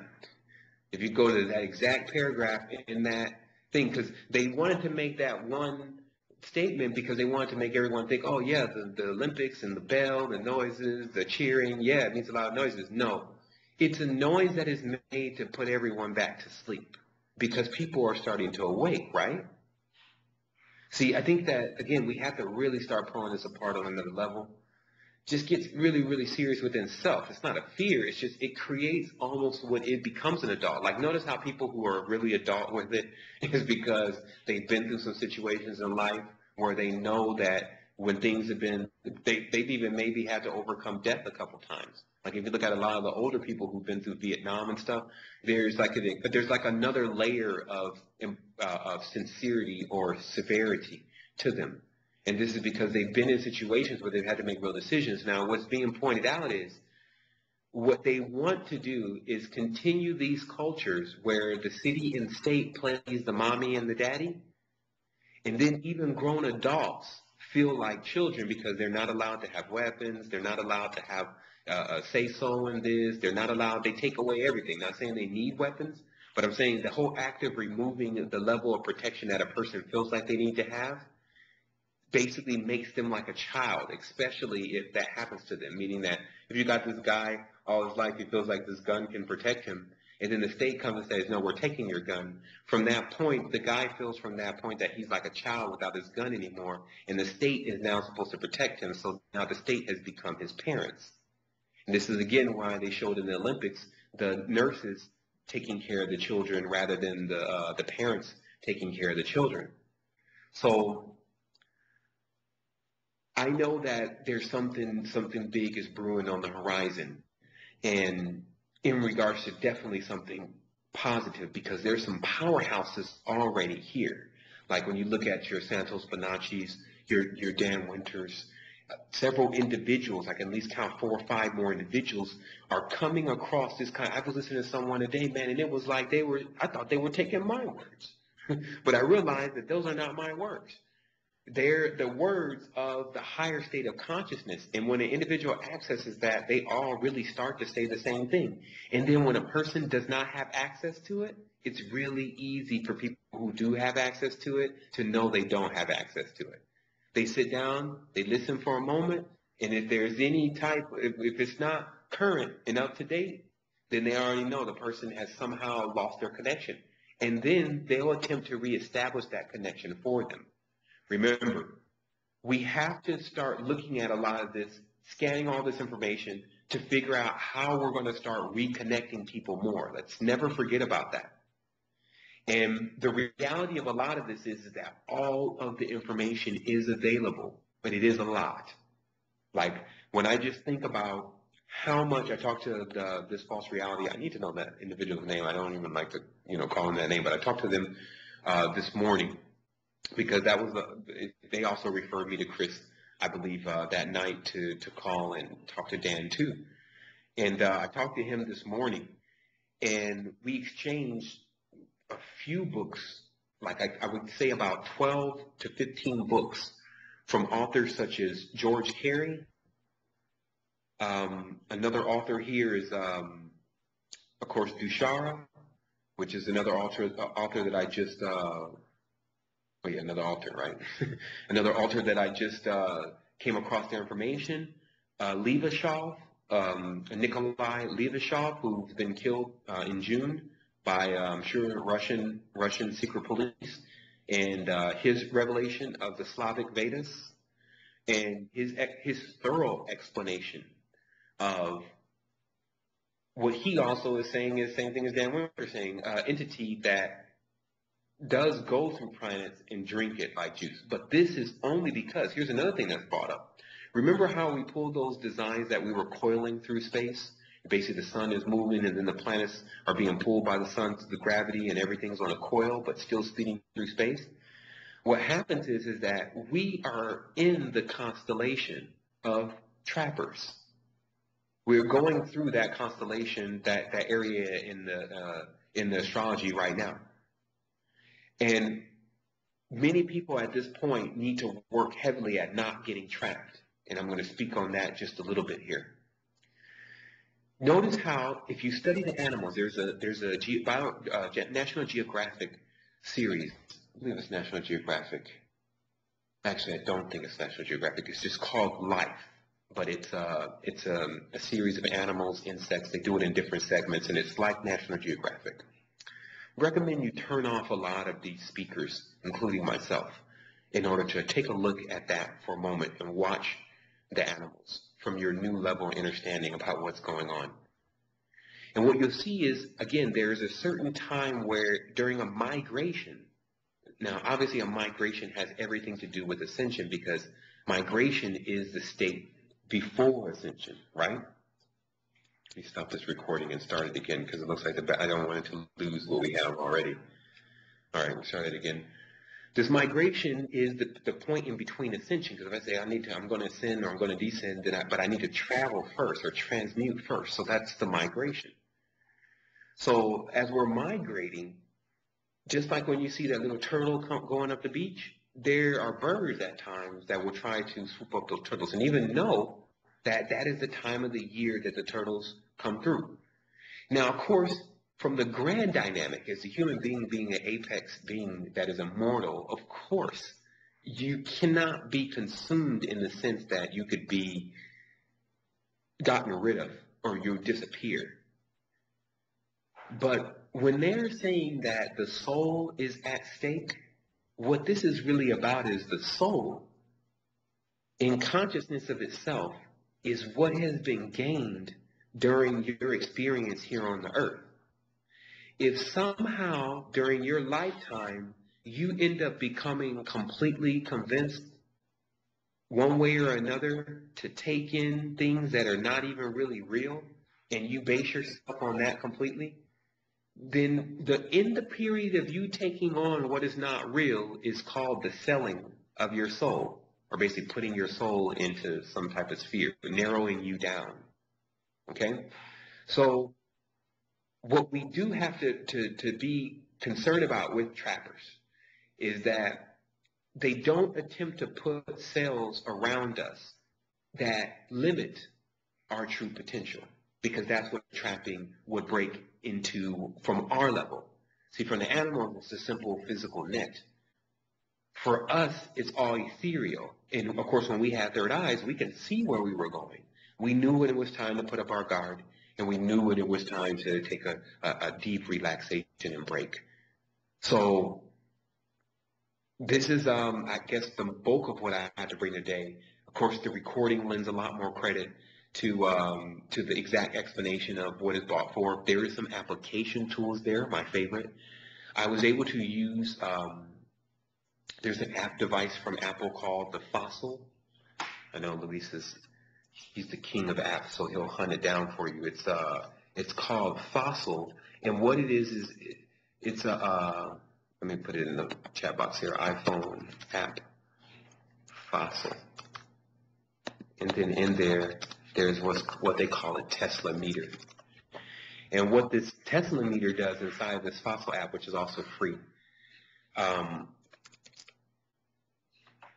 I text that to someone else, and they're like, oh my goodness, it's the key out of here.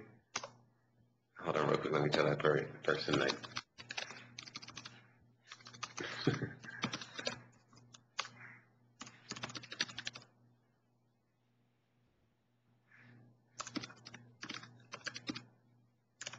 okay, I just wanted to tell that person that wasn't for them. Let me check it. No, that's actually not it. Let me see if I can grab it. I will grab it from my phone real quick. Hold on real quick. Actually, I'm going to finish this and then I'll go and grab the link before I excuse myself. But what this app has is a Tesla meter, and what it does is just register. It measures the magnet level, the magnet. What do you call it? The magnicity. It measures the magnitude of magnetic energy. How about that? So I noticed that when you take this device around your room close to the floor, now to prove it works, by the way, because people are like, well, how do you know that works? Go and get a magnet and put it right by your phone, and you'll see the meter go crazy. So you know it can pick up magnetic energy. So you take this device and you go around the edges of your room, and you measure the magnetic levels. And then you find the point in your room where the magnetic level from the wall is coming in the highest. And then from that point, you create an organic spiral, meaning you use, whether it's crystals, wood, stone, whatever, you create a spiral from that. And I would assume that that spiral, if you could, allow it to finish its point under your bed. This is what's called magnetic mapping. So that way, basically what it's doing is it's making sure that, and I'm going to go get the more details on this. I'm just putting this out now, especially how I can see it in my mind and based on what Dan was saying last night. But how this works out is that instead of there just being this line or beam of magnetic energy or channel coming through your room that often basically keeps you from creating a cohesive field, you take that magnet and you're now basically curving it. You're using these organic, basically totems or beacons, and you're redirecting the magnetic lines in your own room. So I'll leave you with this. It is highly possible to create a universe in your room. Of course, there's already one in your body.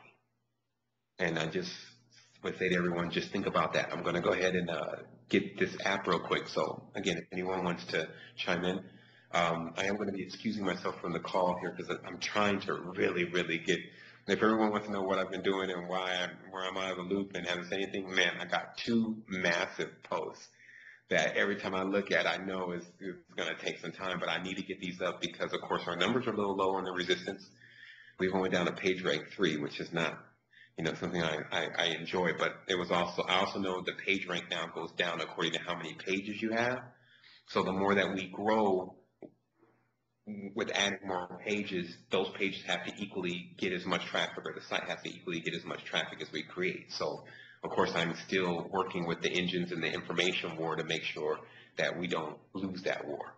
So let me go and get the iPhone real quick so I can make sure everyone has the correct title of that app, and I'll drop the link.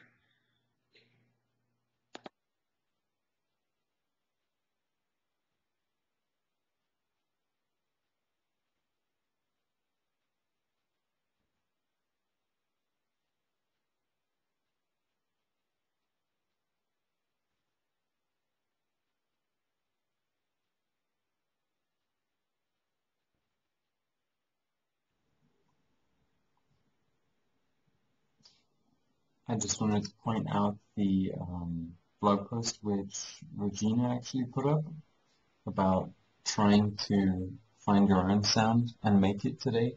And it seems particularly relevant because what Seven was just saying about lullabies and the noise which is being made to put people to sleep. And yeah, I've been noticing great things happening to myself with sounds I make internally, but also when I sing out loud, especially when I'm scared of singing and just do it anyway.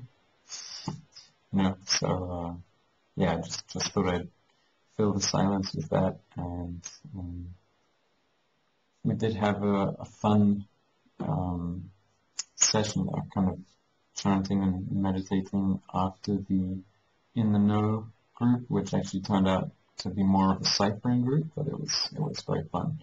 So yeah, and obviously it is serious too. This knowledge is very implosive and explosive, and it needs to be applied. But we can't forget the fun aspect too.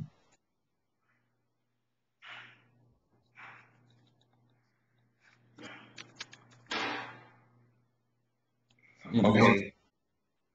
I wanted to correct that information, especially on this recording. So I'm starting the recording again just to make sure everyone gets this. It's the iPhone Appzilla 2. That's APPZILLA 2.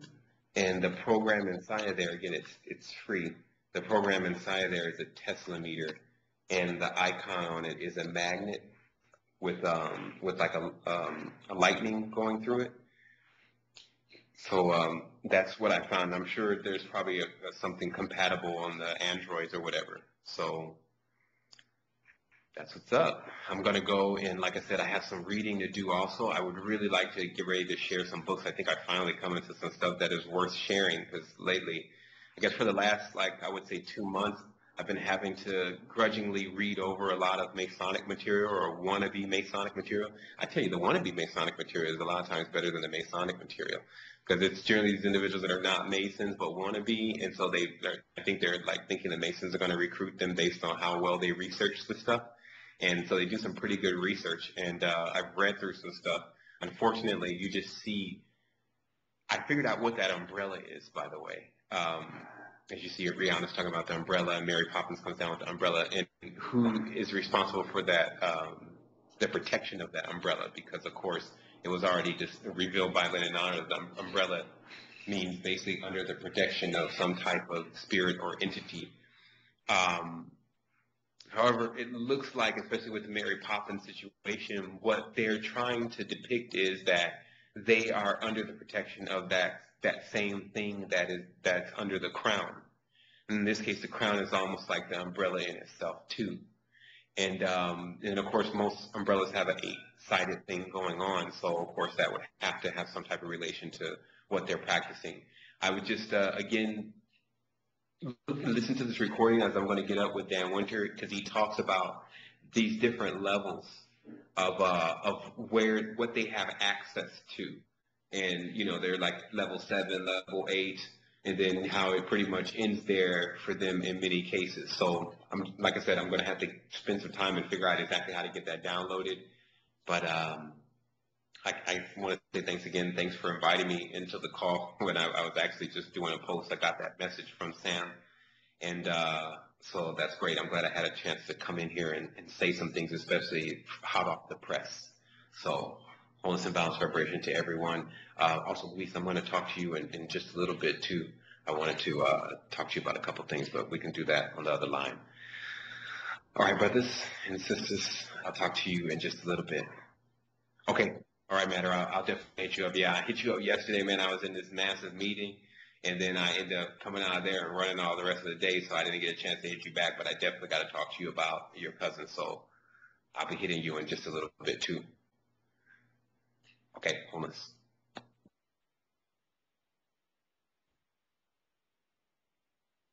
What's going on, everybody? Woo! Great to have you on the call, Spirit Matter. Nice, yeah, wholeness. Wholeness. Man, I just wanted to bring up real quick. So what's been happening to me as of lately. I mean, it's happened before, but it's happening more frequent now. I have been having dreams inside of dreams. Like actually, I go to bed in the dream that I'm having, and I wake up there. Like that, it's just like I don't have full lucidity, and although like it's been coming in and out, but I definitely feel that it's just getting it's it's strengthening more. But I don't know, has anybody experienced that dream within dreams? Yeah, I had a couple. Do you think the dream is more real, the second dream you go into, the deeper level, or do you think the outside level has more connection to what you do day to day?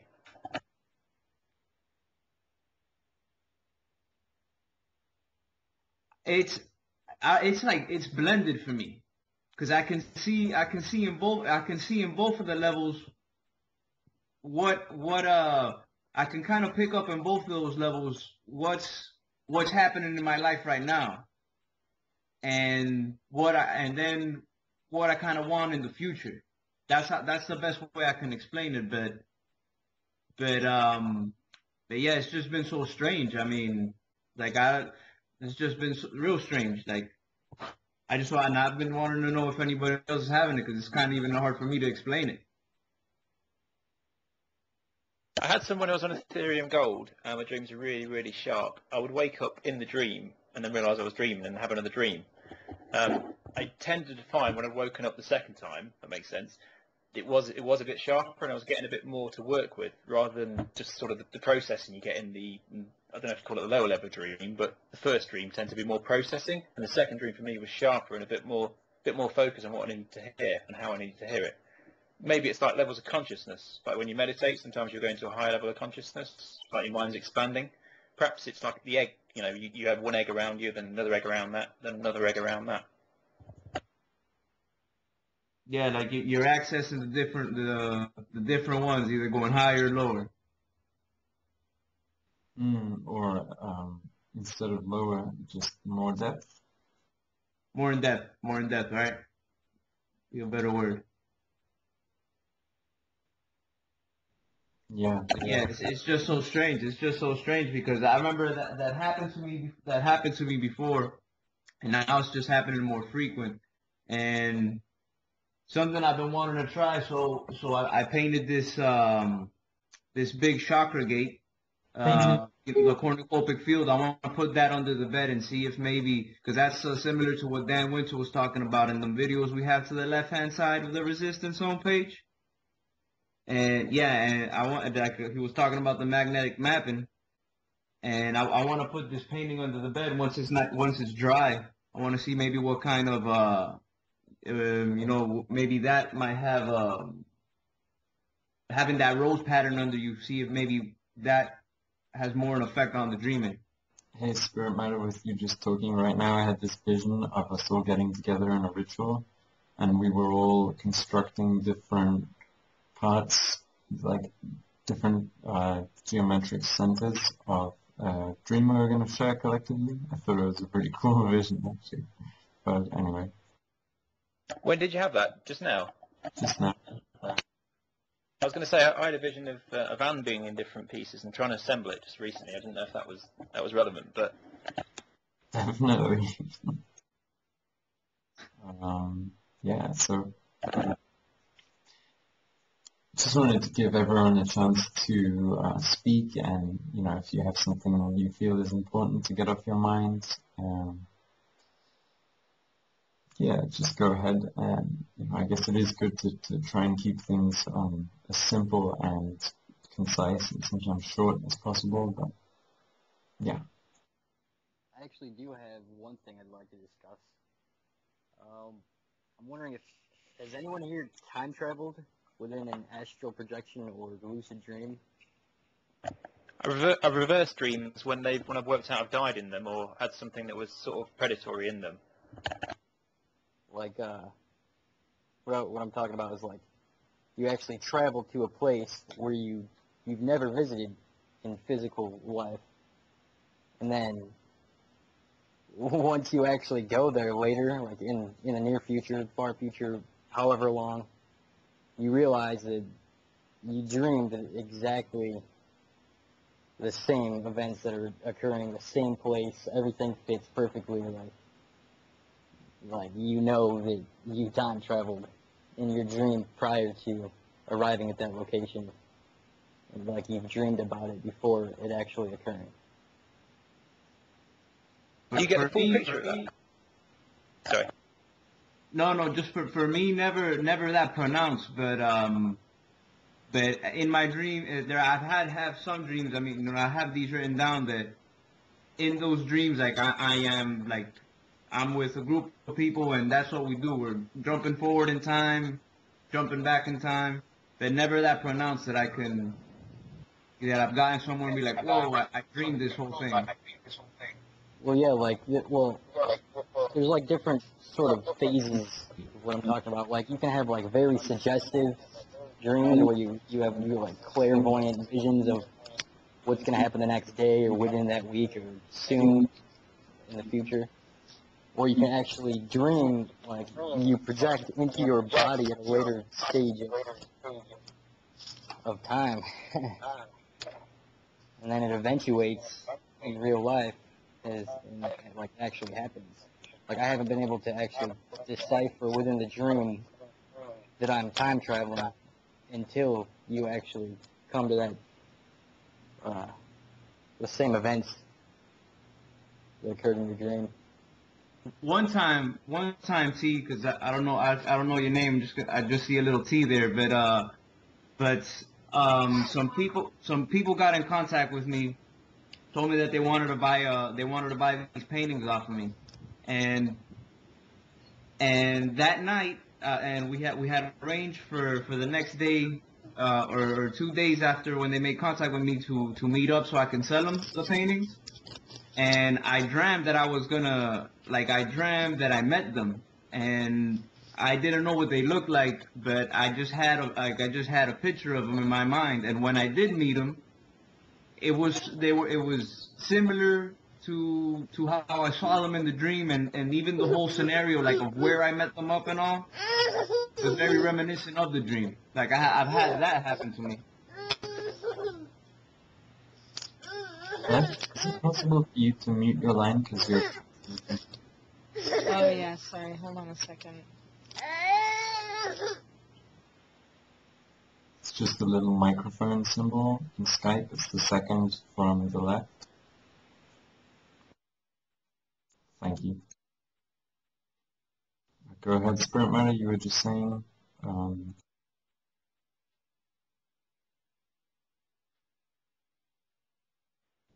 No, I was just to comment on what T was saying.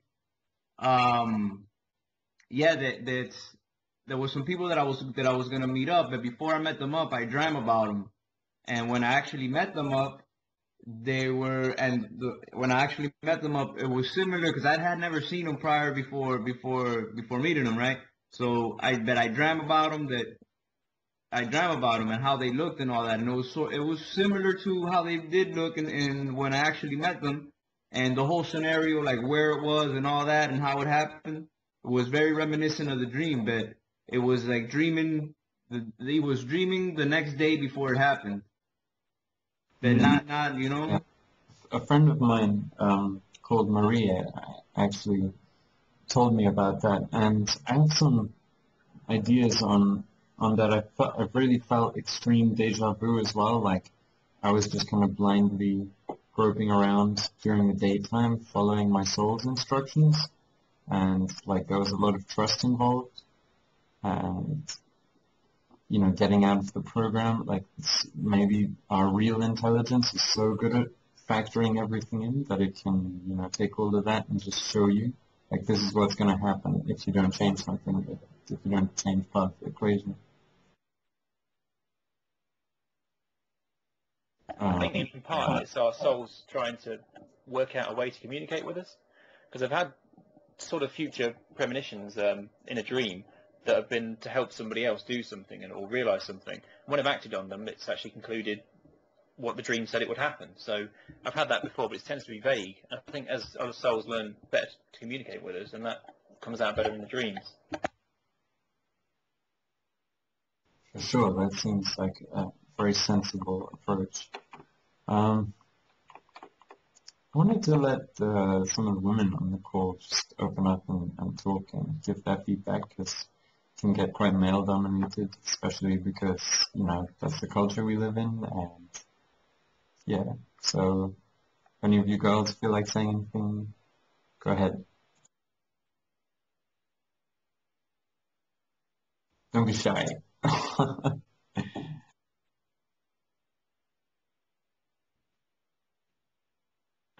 All right, all right. Hi, guys. I'm Melissa. Hey. Going back to the idea of time and a future time and things like that and seeing time, I mean, as a physicist, when I look at time, I see it as this big, huge linear blanket, but at the same time, just like a blanket, it continuously folds in and out. And so I think that being able to sense the future, or see the future, or even relive the past, you know, it's a beautiful part of nature that we've been given, and I think that it just takes a bit of time to, a bit of extra working to get it all working to our benefit. And I don't really know if it's something that we can consciously control, but I don't think that's the point. I think the point is that it's subconscious. I think the point is that it's an understanding leading us forward into what we need to make of ourselves. That's really beautiful. Or maybe even, what do you think of what the universe is trying to show us we can be, or what it's trying to make us into, and like giving up control, just flowing with it? I don't really know what the universe would be. So I don't think I'm qualified to be able to say. I just think that they give the universe kind of gives everybody their own sense of what they need to be working on at the moment. You know? Yeah. Towards the universal wholeness. Definitely, or definitely. If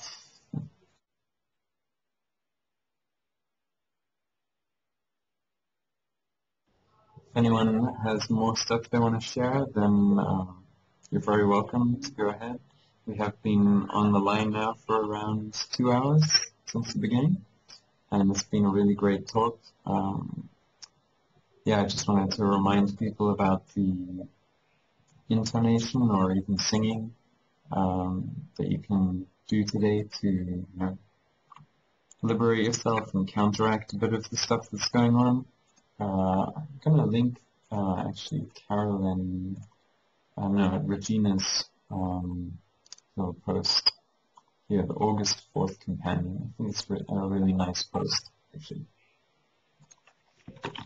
And yeah, I saw on the news, it's kind of creepy actually, and of course, you know, people watching it don't get it, but they basically had the moon in between the two lower Olympic rings. You know how there's 3 higher and 2 lower, and then there's 5 and there's none. And the moon was becoming the 6th ring. You know, just thinking about the symbolism of that event, it's like a grid locking down or something like that. Yeah. So, wholeness. And the floor is open. Whoever wants to share. There was 2 quick questions I had. One, something that Seven said. He said the reality builders were what he was perceiving to be the anti-life, which I couldn't quite marry up. I understand it's polarity and duality, so that's perhaps the reason why that would be so. And the second one was, does anyone else think that spirit resides outside of soul and uses soul as the medium to communicate with us? Just something I heard from Phil Valentine when I was watching one of the videos that was up on the resistance side. It makes sense to me intellectually, but I can't verify it on an experiential level. The second question, the first question, yeah, I think I had some intense thoughts about that today, and like, actually, I have to say, like, part of me does, you know, want to die. And then I was thinking, well, that's pretty terrible. Why does that, why does that exist? Why does that happen? And the answer I got back from myself when I was just really honest was like, I want dying is like a transition, and you want to go through portal, and you don't want to keep going the same way.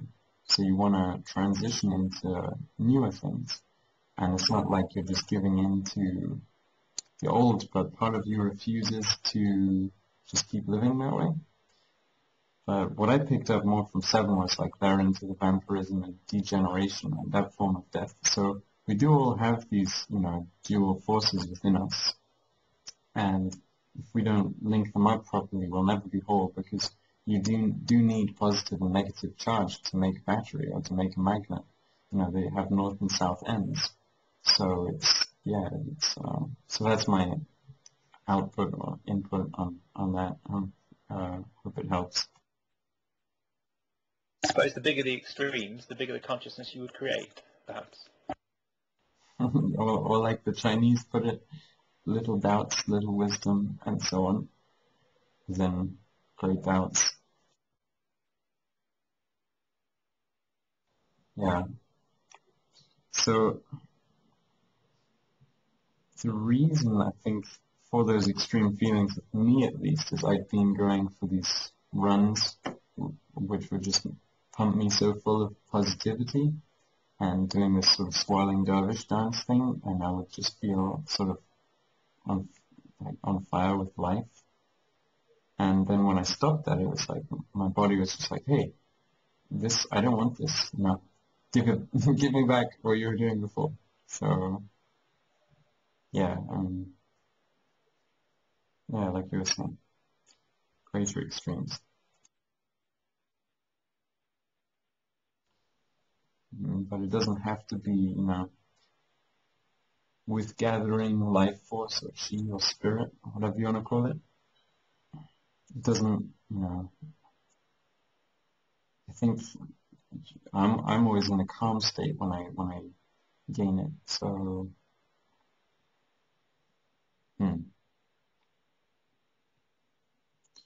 all these people here listening on the call, it's pretty amazing, like what we're able to do through technology and just constantly having to do reality checks at the moment. It's like, do you get a lot of that, Mark? I do try and ground myself often, yeah. It's necessary, I think, to bring it all back as much as you can to reality check, like you say, to make sure what you're perceiving or what you're getting is going to be useful. Yeah.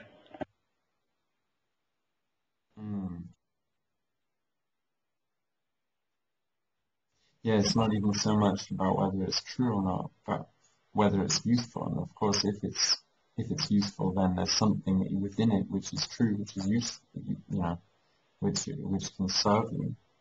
That's how you break down a lie. That's how you break down a lie, isn't it? If you've got a lie and you can use what's in there and it becomes practical, it's not fictitious, then that's how you work it out, isn't it? What's true and what's a lie, what works,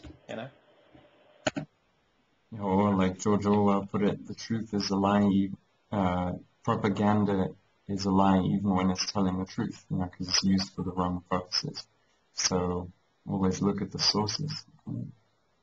Yeah, it's crazy stuff. I mean, just thinking on this level, and just operating on this level is so magnificent, so huge, that my mind is just constantly sort of imploding with all the possibilities, and yeah, like you said, grounding is just necessary at this time. So if anyone has anything else to share or any questions, they want to go ahead and ask, or it doesn't have to be in the usual format. Just say what you want. This is a chat for lucid dreaming, right? Yes. Well, like a lot of my dreams lately, I have not very often been able to go lucid in my dreams. And I've got 2 kids, so I don't sleep through the night, usually, but, I'm kind of looking for other ways that might be able to help me trigger lucidity in my dreams. But, you know, before anybody gives me advice on that, like the other day I was having a dream, and most of my dreams lately have been centered around this, well, it mirrors this reality, but things are different, you know, like maybe houses have certain differences when you go inside, but most of the people that I'm dealing with are people that at least they look like people that I know in this reality. And like the other night, I was walking on a main street in town, and I had just been dreaming about seeing my grandmother living in this home, which she has her own home. She doesn't live in like a care place. But my dream went from being at this, old folks' home to suddenly being in this alleyway on this main street. And when I was walking down the street, I noticed that the entire left side of the road, all of the lights were not on. It was nighttime.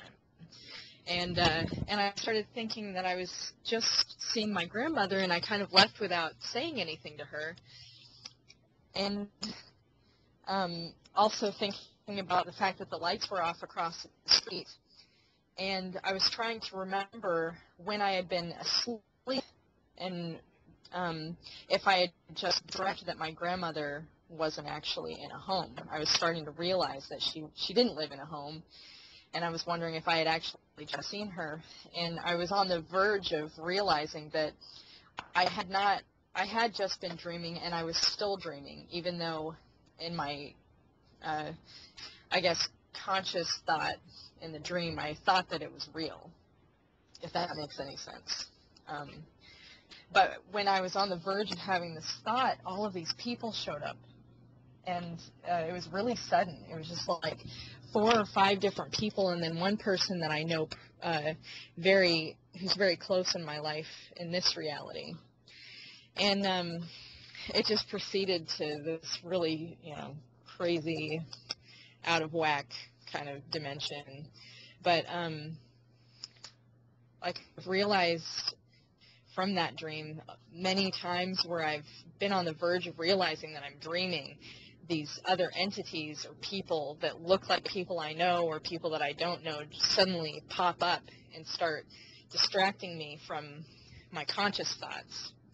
And I'm wondering, like, if anybody else has experienced things like that, and if they have, what they've done to kind of stay focused on their train of thought.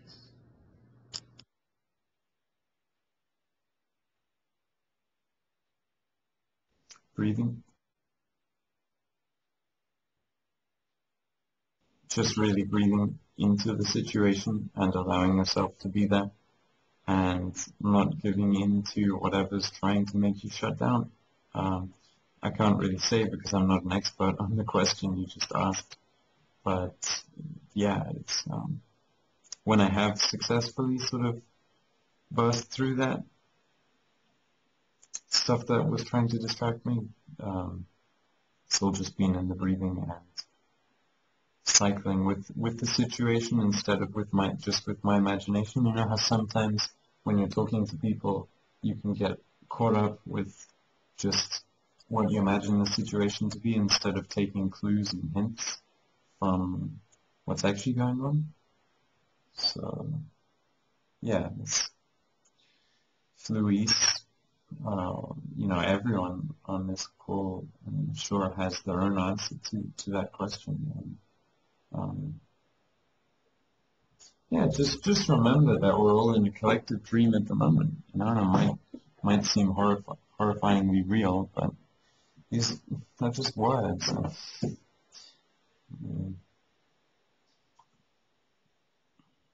Don't know what exactly I could do to end suffering. Well, when you say breathing, you mean like focusing on breathing in the dream? I mean, because I don't really. The other day, I got this very clear transmission. It was very short. The body is just a vessel, and then I had a really intense talk with a friend of mine called Kathy, and we were like researching this Shiro term, which Constantine put on his banner, and it's like all caught up with, you know, esoteric Christianity, basically. And the knowledge that came to me from researching all of that is that we're basically like ventriloquists from, if people don't know what a ventriloquist is, it's someone who holds a doll, and then you can't see their mouth moving, but he moves the doll, and you think it's the doll speaking if they do it well. And we're all like that with the source. We're using our vessel to enact this play, you know, but it's not real in the sense that you think it is. Sure, you can feel it, but the feelings you have are observations of all the relationships. And do you still feel the pain of being bruised, you know, a while ago?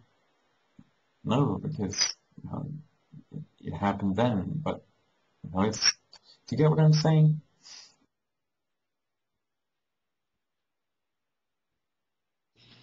Yeah, I understand. I'm having a little bit of trouble relating it to my own, Practically. yeah, so I do understand those things. It's just a matter of retaining the understanding of it when I'm actually dreaming. And it's not so much that I'm frightened in my dreams, it's that I'm just detached. And I'm wondering how I can hold on to that. Go very still, especially if you're in fear in a dream or anything like that. Just go extremely still. And when you go still, it's like you're in meditation, especially if you practice meditation, because you're practicing it in your daily life, you can take it into your dream. It's just linking the two. And when you go still, you're in a completely controlled state. Nothing can bother you, and you can retain control of the moment. That's at least how I've got out of situations in lucid dreams that have tried to restrict me. I remember once I had a false awakening, and it happened again and again and again. It was happening like 7 or 8 times, and it was almost like a trickster. It was throwing up situations, throwing me off balance, like emotional situations or something else. And eventually I just went completely still. And there was nothing you could do, because I just completely took control of the moment by going still. That sounds good. What you said, Yeah, what you said reminded me of this yoga pose called the corpse pose, Mark, where you just really, really tense all of your body's muscles for like 30 seconds before you go to sleep, and then you roll onto your side.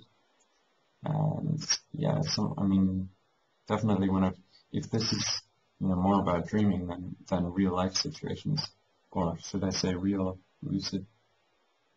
Well, if this is more about dreaming, then yeah, I just wanted to say when I do yoga before I go to sleep, I sleep much better. So.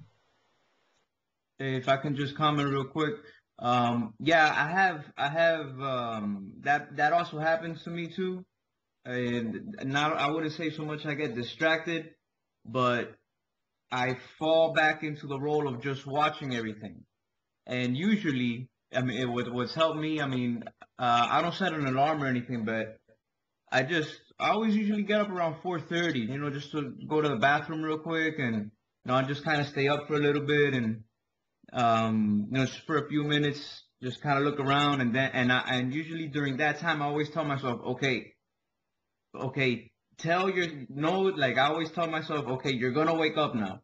Don't go back to sleep. Don't go to sleep in there. You know, just kind of reinforcing that thought to myself.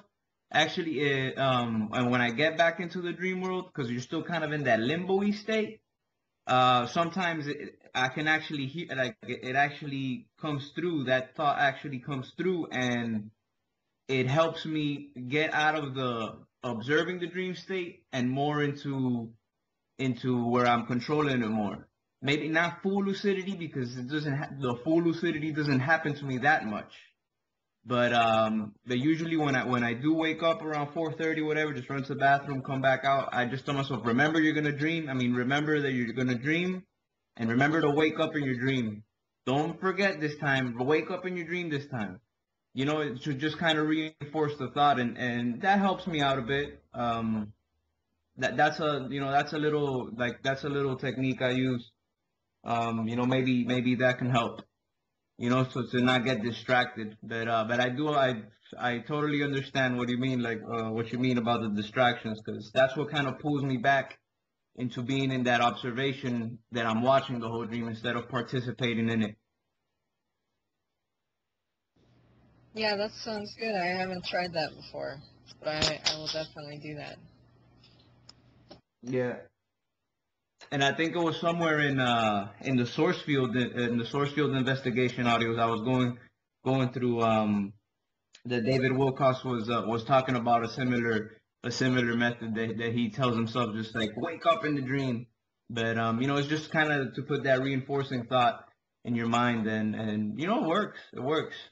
And and when it happens and you're aware of it, that's just it's just, I don't know, it's a really indescribable feeling. You're like, oh wow, I'm dreaming, but I'm here, but I'm there. It's just so strange. But yeah, try it out. Oh, thanks. Do you think watching the dream is a bit like watching the TV rather than actually being on the TV?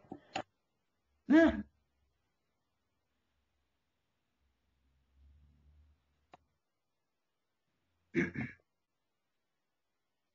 It just seems perhaps people have been disabled that way by watching TV so much that they're used to watching events rather than taking part in them. And I know I've had it in my dream where I've switched from actually participating to a 2D view and panned out like a camera, like you're saying. And it just seems perhaps that could be the reason.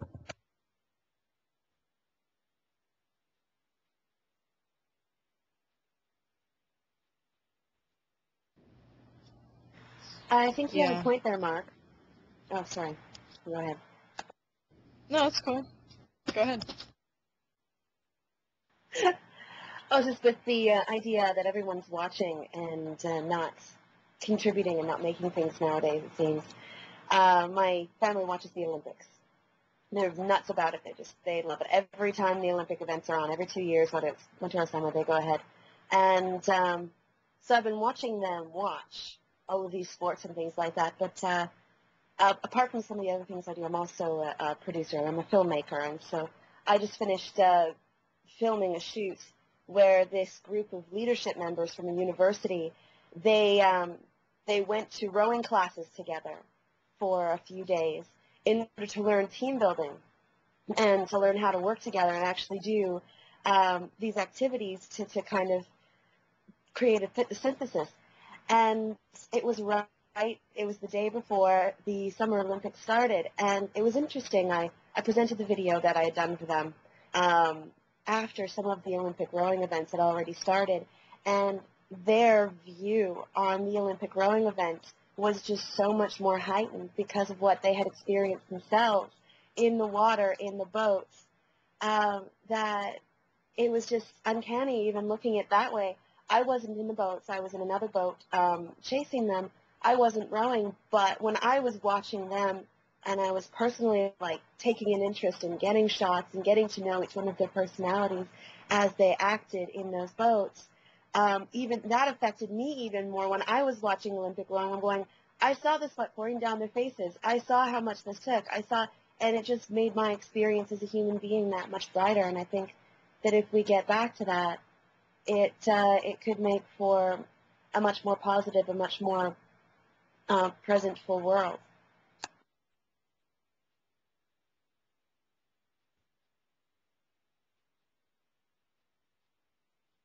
Sorry, I've got a bit of a situation here. I just had to step away for a second. Yeah, just reading through the comments.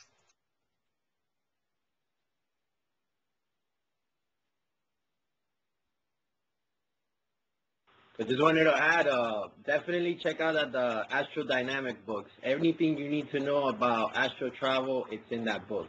Everything. So it's already up on the Resistance group, the Lucid Dreaming group, in the book section.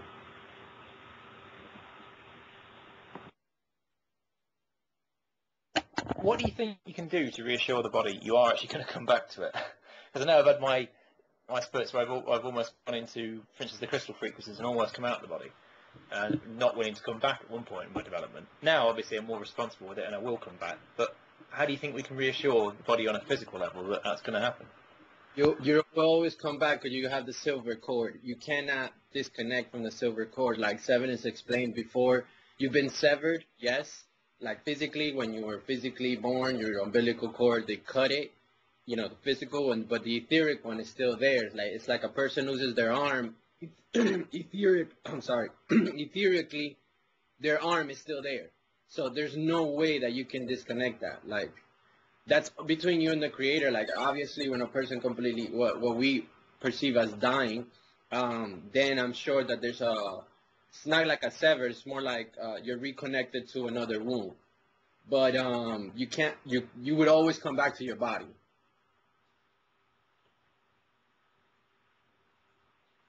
I don't know if I explained myself with that, but You did. It's just the fourth dimension, though. For instance, I know everyone's got their own take on it, but would you be in the physical body on the fourth dimension? Well, like I was explaining from the book, the guy actually walked into the fourth dimension physically, but I don't think you can remain there for long. If you could, let's just say you can. I don't think you can last there for very long, because that's an etheric realm. But let's say physically you can walk into it, or in some kind of field where it's etheric, but you can physically walk into it. You can't, from what I've read in other books, you can't be there for too long. You just can't. It's the same thing, because the body eventually, it's like the body loses the fire and the body decays. So I guess there's like a trigger where it attracts you right back. Same thing like Brian Weiss explained. When he came out of the body, he went through the portal of the mirror. His grandmother was telling him to go back, that it's not his time yet. And when he he was like, no, Grandma, I want to stay with you. By the time he came back, he noticed that his body was like shutting down. So there is a limit. There has to be a limit, you know, and that's him coming out of the body. So from the other story of the gentleman, that he stayed in the portal for too long, he ended up being paralyzed. So you guys should definitely read that book, The Legacy of the Divine Tarot.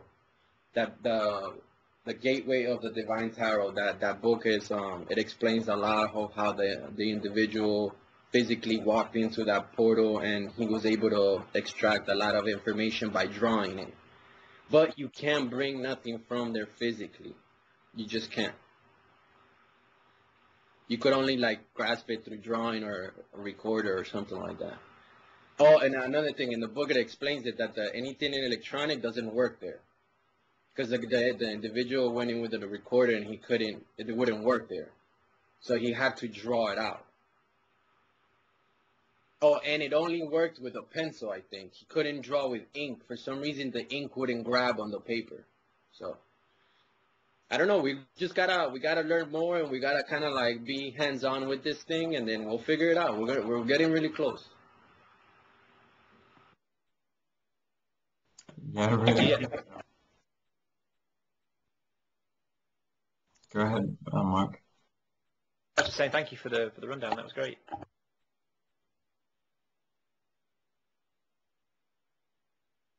What do you think about the doppelganger theory, Luis? Like that there's a different world with half of us there. I think there's a lot of doubles. Just let's say not double glang or whatever how you spell it. My friend Pablo knows him. His name is Nestor. He's an Aquarius, and every time we talk about ourselves or our lives, man, what he goes through in life is the similar thing I go through. It's scary. It's so scary that it's he'll tell me a story. I'm like, oh my God, I went through the same thing. It's the same scenario. We don't look alike, but I mean, in essence, I'm his double. I'm really his double. We have real parallel lives. So can there be doubles? I'm pretty sure there is. You know, how does that relate to us? I don't know. I heard a seminar one time with an individual saying that there's a person in China that's just like you. That's a Chinese. There's a person up in the north side of the hemispheres that is just like you, because there's 8 cardinal points, so there's probably 8 of us within this whole nucleus, because we are the universe. Every individual is in the center of the Milky Way at all times. They are the universe. Their physical body is the center. And if you want to get even deeper, it's the solar plexus or the navel chakra. I think it's between the navel chakra and the solar plexus, because there's also another smaller chakra there, just like there's another smaller chakra right below the heart chakra. I forgot the name at the moment. And this chakra is supposed to be the most potent chakra that we have. Usually, that's the one that feeds the heart chakra. And a friend of mine was explaining all of this to me, but I don't know it like he does, so I can't explain it to you guys like that. But he was showing me all of this through yoga and through breathing, and how you can access these points, because I mean we have tons of chakras through our body.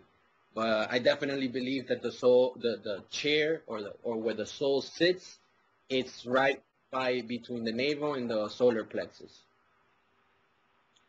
That's the center of the universe, and we're in the center of the universe, and we expand in 8 directions.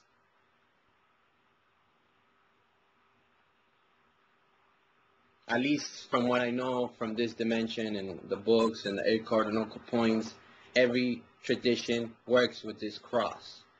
Everyone, all the natives from the north, from the east, from the west, from the south, every single religion works with this system. And this is involved with the Tetragrammaton. So, you know, I'm just getting really closer with this, because I've been reading a lot about all the natives and who they practice and what they practice. And they speak about Wankatanka, which is the Tetragrammaton. Basically it's speaking about a father, grandfather, mother, and grandmother. That is the Tetragrammaton. It's 4 composite beings that make one. And it's the 4 directions. And out of that, if you really just tilt it a little bit, you create another that creates the higher realms, and it's just a reflection. It's like, there's this guy that he did the law of time. In this video, he explains this, what I'm talking about. I'm gonna shoot the video here. Just give me 1 second. If somebody can talk, I'm gonna find this video so you guys can see it.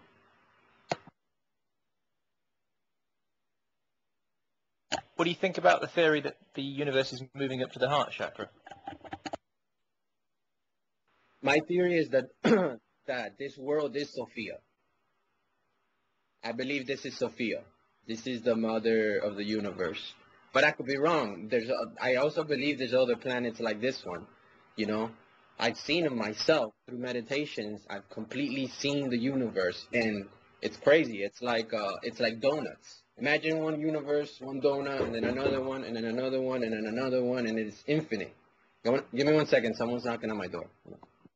My two.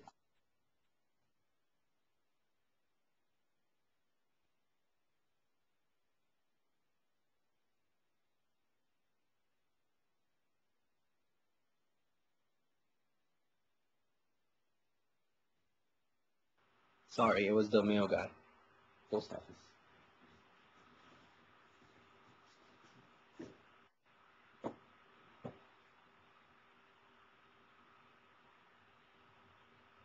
He was there to explain the theory, bro. You should let him in. Yeah, Melissa, what you just wrote, that's correct, you know. And it's funny because in the Taoists they believe that one sexual cell can generate anything. It can create reality. It can create the microcosm or the macrocosm. It has the potential to generate anything physical and non-physical. And we all have that. Our most potent energy is our sexual energy. And notice how that's what creates life, right? Between a woman and a male. So I don't know, man. It's getting really interesting. I'm getting really excited because I know we're getting really, really close. And this whole coming into the 2012 is how close we're gonna get. That's 0 point. When we get to that point, someone's gonna know it all. Someone or a collective of individuals. Those are gonna be the catalysts, and then everyone else is gonna find out through them or through that understanding that they're receiving. And I believe, like Seven was saying, like people like Dan Winter and some others out there, I believe they're playing the forefront in all of this. And I also seen visions of us working with Dan Winter, creating crystal grids, creating like organic permaculture, kind of like Atlantis. You know, I've seen a lot of stuff in the future, but I don't really hang on to these visions because, you know, I'm very psychic, but I don't try to predict the future because it all changes constantly. It's all constantly changing. But man, I know that it was coming. It's going to be beautiful. I don't think we're going anywhere. I just think that the whole planet is going to change to a whole different phase. And I believe we're all going to die together. Like we're going to experience death. And then we're going to be reborn together. And we're going to go through this consciously. I don't know if the whole world, but at least a big amount of the individuals. But that's just my theory, you know. I don't know. But that's what I believe.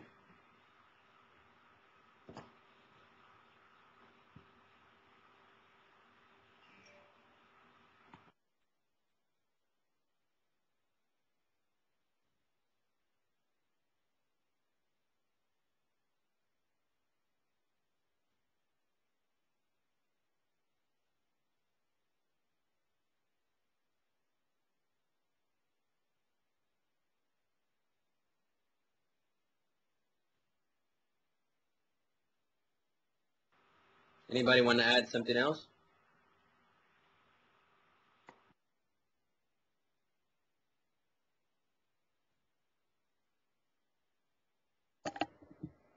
Where would you say in the chakras most dreams take place?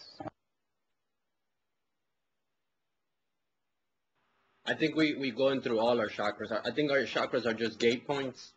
Notice your dreams. Like if you have dark dreams, or for example, if I'm hanging around or sleeping in a house where those people tend to vibrate low, or they live a certain kind of life, my dreams will go into that direction. I call them the lower worlds, you know. And I had an interesting dream in that in when I was in a location that was it was just different in the sense that kind of like negative energy. And in this location I was sleeping in, I had a dream, a very strange dream, that I was all the way at a penthouse, and there was a huge building, and in the building, the whole floor was a checkerboard, and on one side to the left of the building, the checkerboard, there was people like dancing and partying, and there was a lot of nudity, and there was like sexual activity, and then I was completely all the way to the right, away from all that. And then there was a pillar right in between me and them. And then this being came out. And then as I walk, the steps will light up. And then I ask, why are the steps lighting up? And the being goes, because you are the light. And then I go, but why are these people dancing and it's not lighting up? Because their light has died. Like their light has turned off. And I go, do you have to make a choice? Whether where you walk or wherever you go, you bring the light. Basically, that was what the being was telling me. And then you know, it also told me that I was an architect. And then it started showing me all these geometry on the pillar. And on the actual pillar, this whole sacred geometry started to come out and appear. Then I woke up. You know, what does that mean? I mean, I can speculate for days of what that means, but in a nutshell, I know that I travel up and down the ladder constantly. And hence is why I walk the path of the nine, and I'm becoming a shaman. I believe I'm already a shaman, whether I'm becoming one. I was born for this. So this is what shamans do. Like what separates a healer from a shaman, which is the same thing, but the only thing is the shaman takes flight. A shaman can go and traverse through worlds and come back with information, you know. And I believe that this is what I mentioned earlier, that my vision is becoming more blurry every now and then because I believe my body is getting ready to traverse in through dimensions. Not so much in my sleep, but even in my wake state, you know. I also know that shamans can, they can be in their body and they can also be in other people's body at the same time, simultaneously.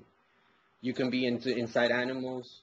And I mean, this is what I would want. I wouldn't want to just completely leave here because I believe that this planet needs a lot of healing. So if I can be in both worlds, that's what I would want for myself.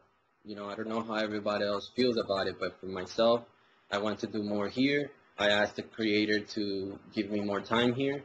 But when my time is up physically, I know I would just be doing the same thing from the other side, which the other side is just the astral realm, the etheric realm. And that's what I believe the whole world eventually is going to go into that. Like, that's what the world's going to change into. I don't know if it's going to be the whole collective, humans, or a selected few, or what they speak about the 144. They say about 144,000 beings will be the ones to transverse the world. You get me? I don't know if we will help the rest. I don't know. You know, we will see. But I know that we're all waking up. The ones waking up because they're answering to the call. And like they say, you know, many were called, a few were chosen. So in that whole choosing, you choose it. It's not no one out there with a pen and a pad saying, okay, look, he's doing good, she's doing bad. No, it's not like that. You choose it. That's what Seven was saying. He's like, just don't get comfortable, you know, tighten up. Whatever you gotta do, just keep going and don't stop, because the world will be very esoteric. A lot of people will be lost. They're not gonna understand what's going on. It's gonna take individuals like us to explain it to them, if we even can explain it to them, because we're not gonna have time. We're gonna all be very pressured. Why do you think we practice meditation? We breathe, and everyone's like, you know, the breath is so important, because in a moment of the planet being very stressful, you gotta remain calm. You gotta remain centered. And so all this is just like training. We're just training for what's to come, you know. And whatever comes, who cares, you know? We'll go at it together. And I believe that that's another reason that why all these families are coming together, you know, all these nations. And I also why the forest is being so suppressed, and the forest is lashing back by pushing out more shamans, initiating more shamans, bringing more medicine out into the city. If people can't go to the jungle's coming to the actual city. They say when the eagle flies in through the city, everyone should leave and go to the jungle, because that's the sign. That's the sign of the all-knowing flying, because something's coming. They say Kali dances after the eagle, and Kali brings destruction. So, and the destruction is going to happen to these towers, these buildings that are sitting on these specific ley lines that are holding the grid from going to this next level. But the ones that are going to transmutate this is us. It's going to happen through our physical body. The higher beings are going to come in through us. That whole alien invasion, man, to push it external, that's ignorance. It's going to happen inside. We are going to become them. Or we already are them. So we're just starting to realize this. We're waking up to this. At least that's my 2 cents in all of this. Man, I totally feel you on that. Like, this year has been a huge awakening for me personally, and just like becoming more attuned and attached to the currents of all life, and especially I feel like the message that nature has been trying to project, they are really stretching themselves out and trying to penetrate the human consciousness that has been so detached and asleep for so long. And, you know, they have a really important message to get across, and they're trying to,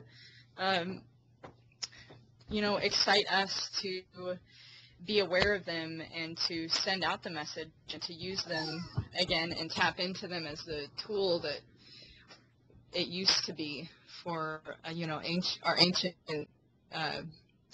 ancestors and all that. And when you said that, when you are becoming a shaman, that you can actually be inside other people and plants and animals.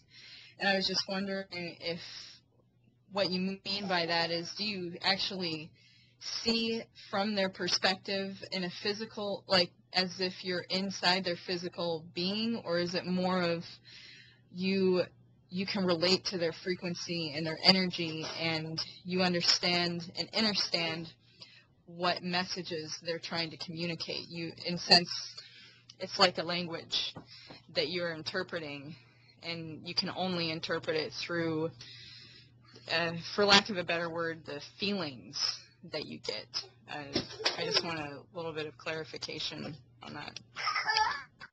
Well, it's both. Like, for example, for me, for my life right now, in this present moment, it's the essence. Like, I can feel the spirit of a bird come in me, and then even when I sing, it's not me. It's like this crazy ancient Indian guy that I'm like looking at my shaman friend, and he's looking at me like, who was that? It's like, so I know it's that essence, but I know they can morph. I know this for a fact. I know this from reading. I know this because, and even my last ceremony, the shaman, he was whistling like,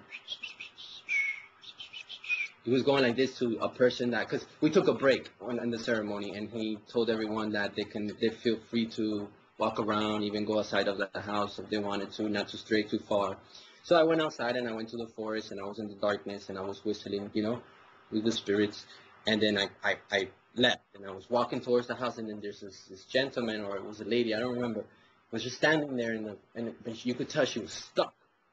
So he started whistling at her because he's trying to remove that darkness from her, like all those bad spirits, just so they can go away. And she wouldn't move. And then I was whistling with him, and all of a sudden I moved back, and I could tell that he started getting into like this animal spirit was inside of him. And man, this guy leaped about 10 feet in the air. I didn't even know how he has this agility.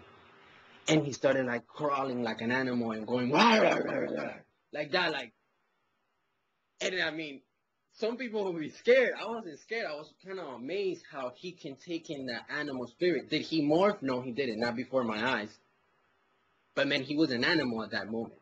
Like, he was this creature, and he was like, we call it in Spanish, espantarlo, like to kind of like remove that energy away from the individual, like kind of like what sage does. Sage, they don't like it. The bad spirits, dark spirits, whatever you want to call it, they don't like that smell. They don't like whatever's in sage, they don't like it. So it's the same thing, that spirit came at her aid, and he kind of was like growling, like it was just like a tiger type of thing. And she came out of the trance or whatever, that moment that she was like stuck in, and she just kind of like came out of it. And then that's it, she came out of the whole thing, and then he brought her back, and then we went back into the ceremony. And I've read a lot of stuff about shamans that they, after some time, they have to kind of shapeshift constantly so they can remain with that totem animal. Because through drumming, you can take a person's spirit out of the body into these realms so they can collect their mystical creature. Some people have mystical creatures, some have totem animals, whatever. But these animals give them power. When these Indians will go to war, they would have ceremonies for the warriors so the spirit of the animal can be with them. Can they morph? I don't know. Some speak about it that they can. Some speak about it that it's just that the essence is inside of them. They have the actual power to take on the challenges that are coming. Like if there's going to be attack on the tribe, there was warriors that had the spirit of the eagles and these condors and these very wise birds that will be with them. The bear, yes, and oxes and foxes and all these other creatures. We all have different animals that protect us, And the specific ceremonies for this to collect your totem animal. I hope I explained myself, you know. Yeah, totally. Thank you.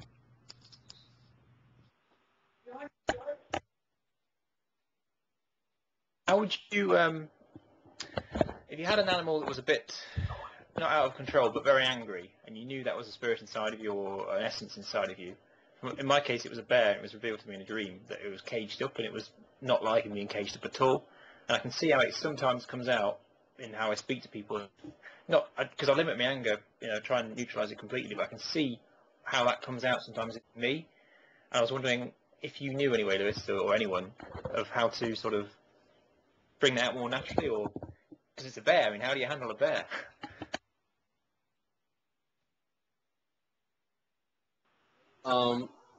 I don't know.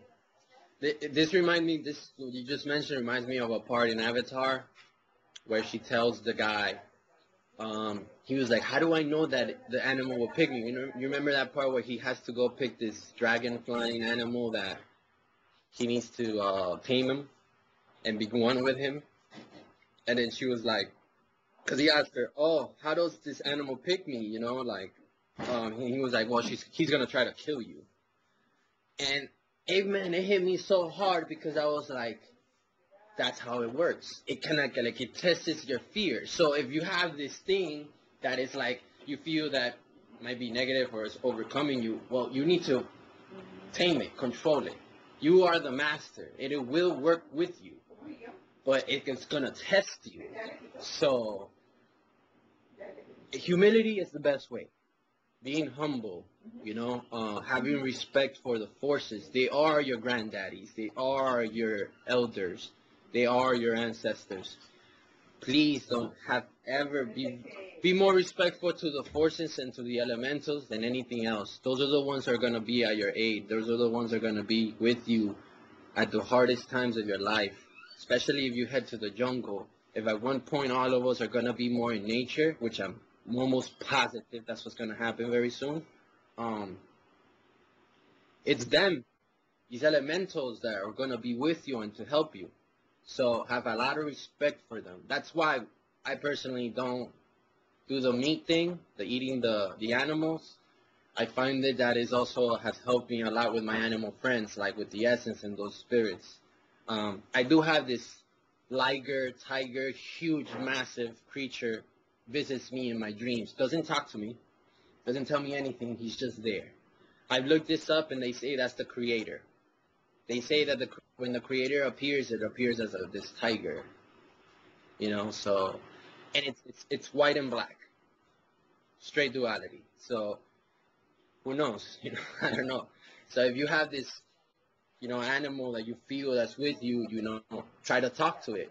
Tobacco is one of the best conductors to work with as having contact with spirit. This is why a lot of shamans smoke tobacco. Notice they don't inhale it.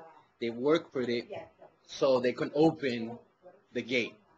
The essence of the smoke of the tobacco carries the message into the etheric realm and then brings you back the message. But you gotta be calm and you gotta be quiet, and you cannot expect anything. The more you ask for it, the less is gonna appear. So you gotta approach it from a humility standpoint and being there, even if it takes you day after day after day until you make contact and communication, because they're watching you and they're testing you. They're always there. All these creatures are always with you. Like I have a tiger with me, and I believe like a panther. I actually have a tattoo of a tiger on my chest, which a shaman did a protection on my chest because the tiger represents my father. And then I have another tattoo that's a heart, a physical heart, like a human heart on my other side. That's my mother. So, and I know my mother is from the Pleiades, like for a fact, and she's a Taurus, horn god, all the way. So I know a lot of my Kundalini and my ancestral Indian comes from my part of it comes from my mother. I think she's more like the reptilian side, and then my father is more of the native ego, etheric, airy type being. I believe I have both. Not only am I an Aquarius air sign, but I really believe that Aquariuses are a water sign. So we're definitely a composite being, and I'm the number 9. Like my path is the number 9. You know, it's the full completion, and everything in my life is being tested in every angle, from every angle. You know, and then I'm walking this shamanic path. You guys should check out this book. It's called The Book of Destiny. This book is amazing. Like, it's amazing. It's made by 3 Masons. There's 3 Masons created this book. And I could go shoot you the link. But this book really breaks you down to a T. Like, for your birthday, everything. You know, I don't know how much you guys read into this. I don't read into I don't read into anything like fully like, oh, this is what it is. But man, it really resonates with me because it's on point. It says everything about me. And just watching my life, because I'm an observer at all times. I watch myself, and I watch others, and I watch how I interact with others.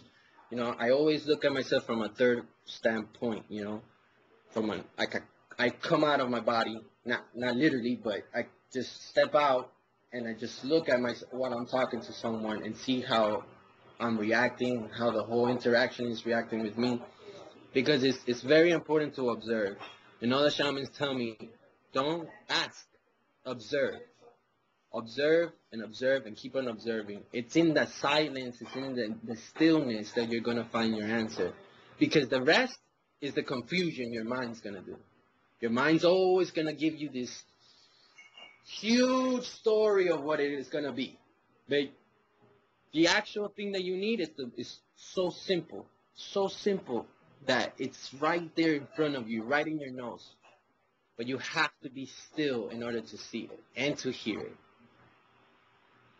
And a shaman was telling me, and man, when he was telling me, the whole forest was quiet. And when he finished, the forest started to move and then I go to him, why is it doing that now? He's like, because it's the truth. Because the trees speak when the truth appears, and they move. And there was no wind. I mean, we can learn way more from the plants and the forest and the animals from nature than we're ever going to learn here on the internet. It's just good, though. This is our baby steps. This is like our schooling. This is like college. And then university is going to be the wilderness, the jungle, the forest. We're just in college right now. You know, we're gathering information. And I told Tevin once ago, because he goes, man, I think we're full of ego. And, you know, we're just full of it. You know, what do we have to teach the natives? In a sense, he's right. But then what was this whole purpose for? What was this whole division and colonizing? And there's a purpose to it. The creator's far more intelligent than any person that is in control or thinks they're in control. They're foolish, because it's this foolishness to the creator. Creator uses everything to make its plan. And it's working. You know, we're all natives. But we're now in this incarnation in these cities, and then we're learning all these essences, and we're learning all these different systems, and we're learning all these different ways. Why? Because we're going to bring that back to the native people. The native people are dying. They're completely disconnected. They don't believe in none of this anymore. But notice how we do. We are like fired up. Because, man, we've been there, we've been out of there, now we're here, and then we're going back. But we're going back with the lesson. The lesson is that we should never get disconnected again from nature. Ever. Ever. This is the error. We're living the error. The error that you're living now, the books that you read, these leaders, Masons, Illuminati, whatever you want to call them, you helped create this. Now, I'm pretty sure that a lot of the books you read, you probably even wrote them. And now you're in this other position where you're like, you say you're the victim, but you're not really the victim. Your healing was something that you created. And it's not by destroying it, it's more by riding it like a wave. It's more by, this is the ripple effect. This is the ripple effect of the things we do. That's just why we have to be very conscious of what we do and aware of every little move we do. And it's with love, with humility, with patience, with understanding for ourselves, also not blaming people because they're ignorant, you know. It's that. With those baby steps, we're going to get closer to the state that we should be in. I'm not gonna say perfection because I think perfection is a flaw. Nothing should be perfect. I think by us reaching perfection is how we got in this, because everybody wanted to be like the creator instead of surrendering to the creator and having all life work through you, because you're just a portal. You can't keep this body. You're just here renting it for the time being, you know? So, I mean, that's all I have to say about that.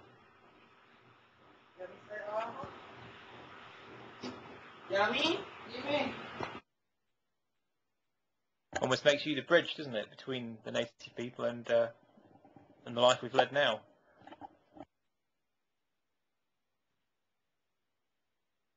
Sorry, what was that? So it almost makes you the bridge, doesn't it, after what you've gone through and the experiences you've had between the shamans and the native people and the experiences we've had in the cities and the colonization process we've gone through. I do think there's always going to be usability in both, and if they do come together, that's when you'll have the new Earth that you talk about. If they do find a symbiosis that is possible, taking the best of both. Yeah, Mark, I think this is the time. I mean, if it's not, let's make it the time. Because I don't know what else there is to do. There's nowhere else to go. We're going to always live and die and infinite and be in other creations. We just have to understand how to do this, how to travel, how to keep our memories. Because you can't keep anything physical, but you could keep your memories and your essence, the things you experience. The most important things is being a good father, being a good husband for man or woman, being a good wife, being loyal to your tribe, to your people. Your tribe is your human family. And I'm not saying just a set of individuals. It's being committed to life, being committed to the forces, to the energy, to being responsible for what we do. And I've learned this hand on, like straightforward, because I've also lived a very dark life at a certain point, but I'm trying to fix my life by just understanding and not becoming anything, just understanding and continue going forward. I can't change the past. It's long gone. It's already past. But I could change my present. I can't change the future because the future is not here. But the present is what's most important. It's what we do right now, every day, every second, what we think, what we say, and they're there ready to help us, but look what we're doing to nature, we don't, the human race doesn't have no respect for everyone no more, and it's calling in so many ways, and it's being patient with us. Doesn't want to destroy us, but it will if it has to. We're not the only thing that it needs to take care of here, us humans. So the next thing can come, the next thing that later on in another life we'll call human. But it's giving us the chance to fix it, because it knows we can, but we have to find understanding and reason, and we have to use reason. They gave us their mind. We can find reason within ourselves and together. There's so many beautiful and intelligent people out there. We just gotta awaken that fire within them. That we gotta light up that fire for them. Even if by me just having to continue to have my fire lit and my torch lit, so they can see that there is light all around them, even in the darkest moments. This is what shamans do, man. They go to the darkest levels of consciousness just to bring in the gems. The gems are down there. That's real alchemy, turning dirt into gold. It's taking an individual and that society calls them trash or negative or really dark, and then shining the light on them, and so they can shine the light from within. It's hard, very hard. But what isn't hard, So I'm not gonna stop. You're gonna have to kill me. So I'm just one of those warriors And it's not through violence. It's more through continue doing the work and continue to grow more. And the more I know, the more I'll bring out. And then at some point when I'm like older, I probably won't say nothing. That's my next level. It's to stop saying so much and be more quiet. And that's why you see these chiefs, they barely say anything. They just look at you. And then you're like, wow. And that's it. They don't say anything. They just are. But you can see the wisdom in them. But man, we're still on our way. We still have to walk our 39s, our 28s, our 32s, our 35s. You know, we have to be patient and enjoy every moment. Enjoy when you brush your teeth. Enjoy when you took that drink. Enjoy that kiss. Enjoy that goodbye. You know, we don't like to say goodbye, us natives. We just say, you know, see you later. Because there's no goodbyes. We would always run into each other, whether here in the physical or in the spiritual. There is no goodbye. This is the mystery. This is never going to stop. It's infinite. I've seen it. I've seen myself die several times. I'm still here. I've also seen visions of me in the future dying. You know, my kid's mother had a dream with me. She said that the last time we spoke was years ago. She told me that there was a dream that something had happened in the world, and the world there was different. It was the future, and something had happened, and everybody that went to school with us was living together when we were like a tribe. And that I came to her and I told her that this was the last time she'd seen me physically, and she started to cry, saying that I always told her that I was always going to be here for them. And I told her that I will, but from another level, that to the people it's going to appear like I died, but I never really died. I don't die. And that she ran to go get all my friends and family to come say goodbye to me, and then when they came back to the area where I was gone. So all these things are very symbolic. I mean, you can read really into it, or you can just see it for what it is. We are going to the next level, and we cannot hold on to anyone. All you can do is do your best, enjoy them now, keep going, leave some gems, leave some teachings, write some books, just like the Mayans did, just like everyone else that had died and left some work here, some foundation, some footsteps, some stepping blocks for us to find a way. There's tons of stuff out there that it's there for us to learn from, and the 13 families are gonna change. There's gonna be a whole new set of 13 families, and these are gonna be the ones that carry the torch into the next age, the age of Aquarius. And I believe this family, it's on this site, it's on other sites, it's the people that are waking up to it. It's up to you if you want to answer the call, you know, or you can just live your life however you want, you know, be a rock star, and that makes you happy, that's good too. Because at the end of the day, don't let no one take your happiness. That's what the most important thing is. Don't let no one take your happiness. Whatever your happiness is, however you interpret it, that's the most important.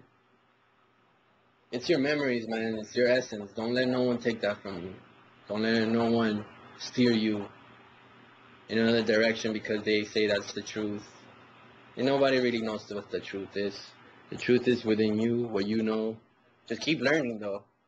Just don't stay stagnant. Don't stay in one chakra. And the truth you know today is not going to be the truth you know 3 years from now. It's going to be completely different.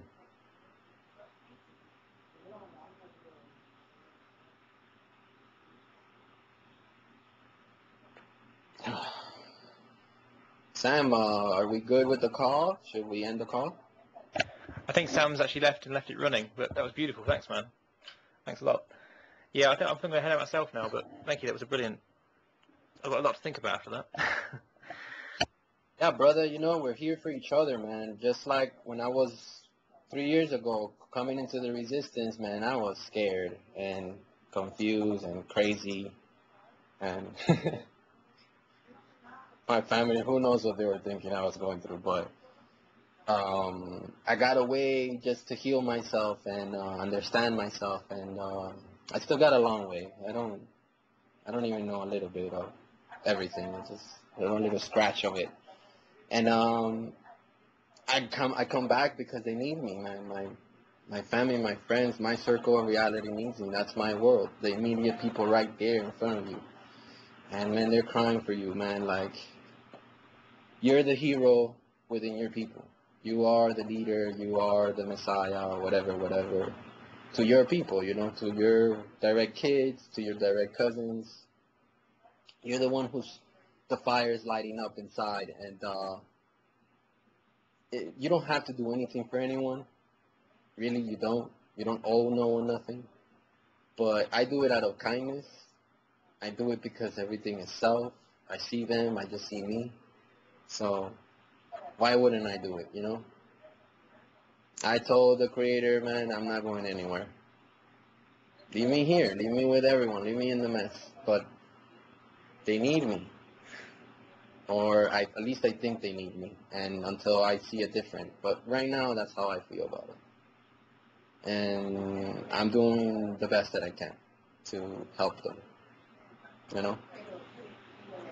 It's definitely external things I went through months and months ago, so I'm past that, what people think and all that. It's persistence. It's the internal persistence to keep on track with something.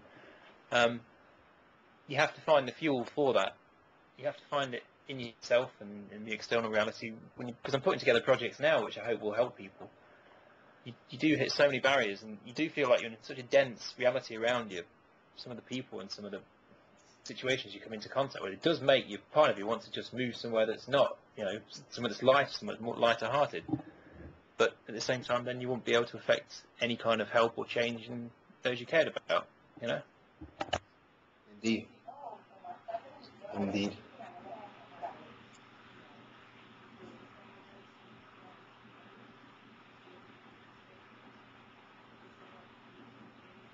Well, I think I'm gonna let go of the call, guys, and I got a lot of stuff here to do today, but it was a pleasure.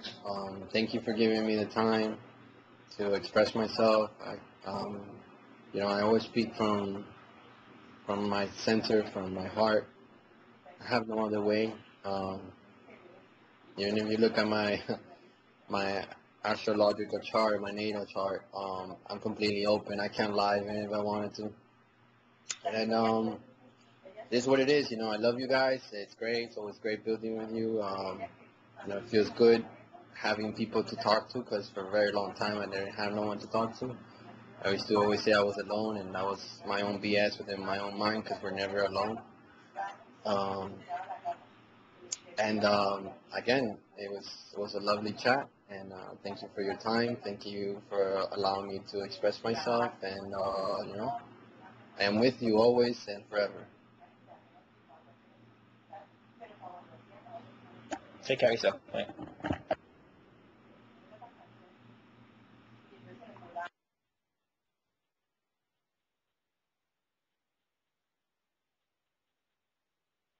Okay, I'm heading off too. That was a really intense chat, and thank you very much. I learned a lot, and I hope to see you all again soon.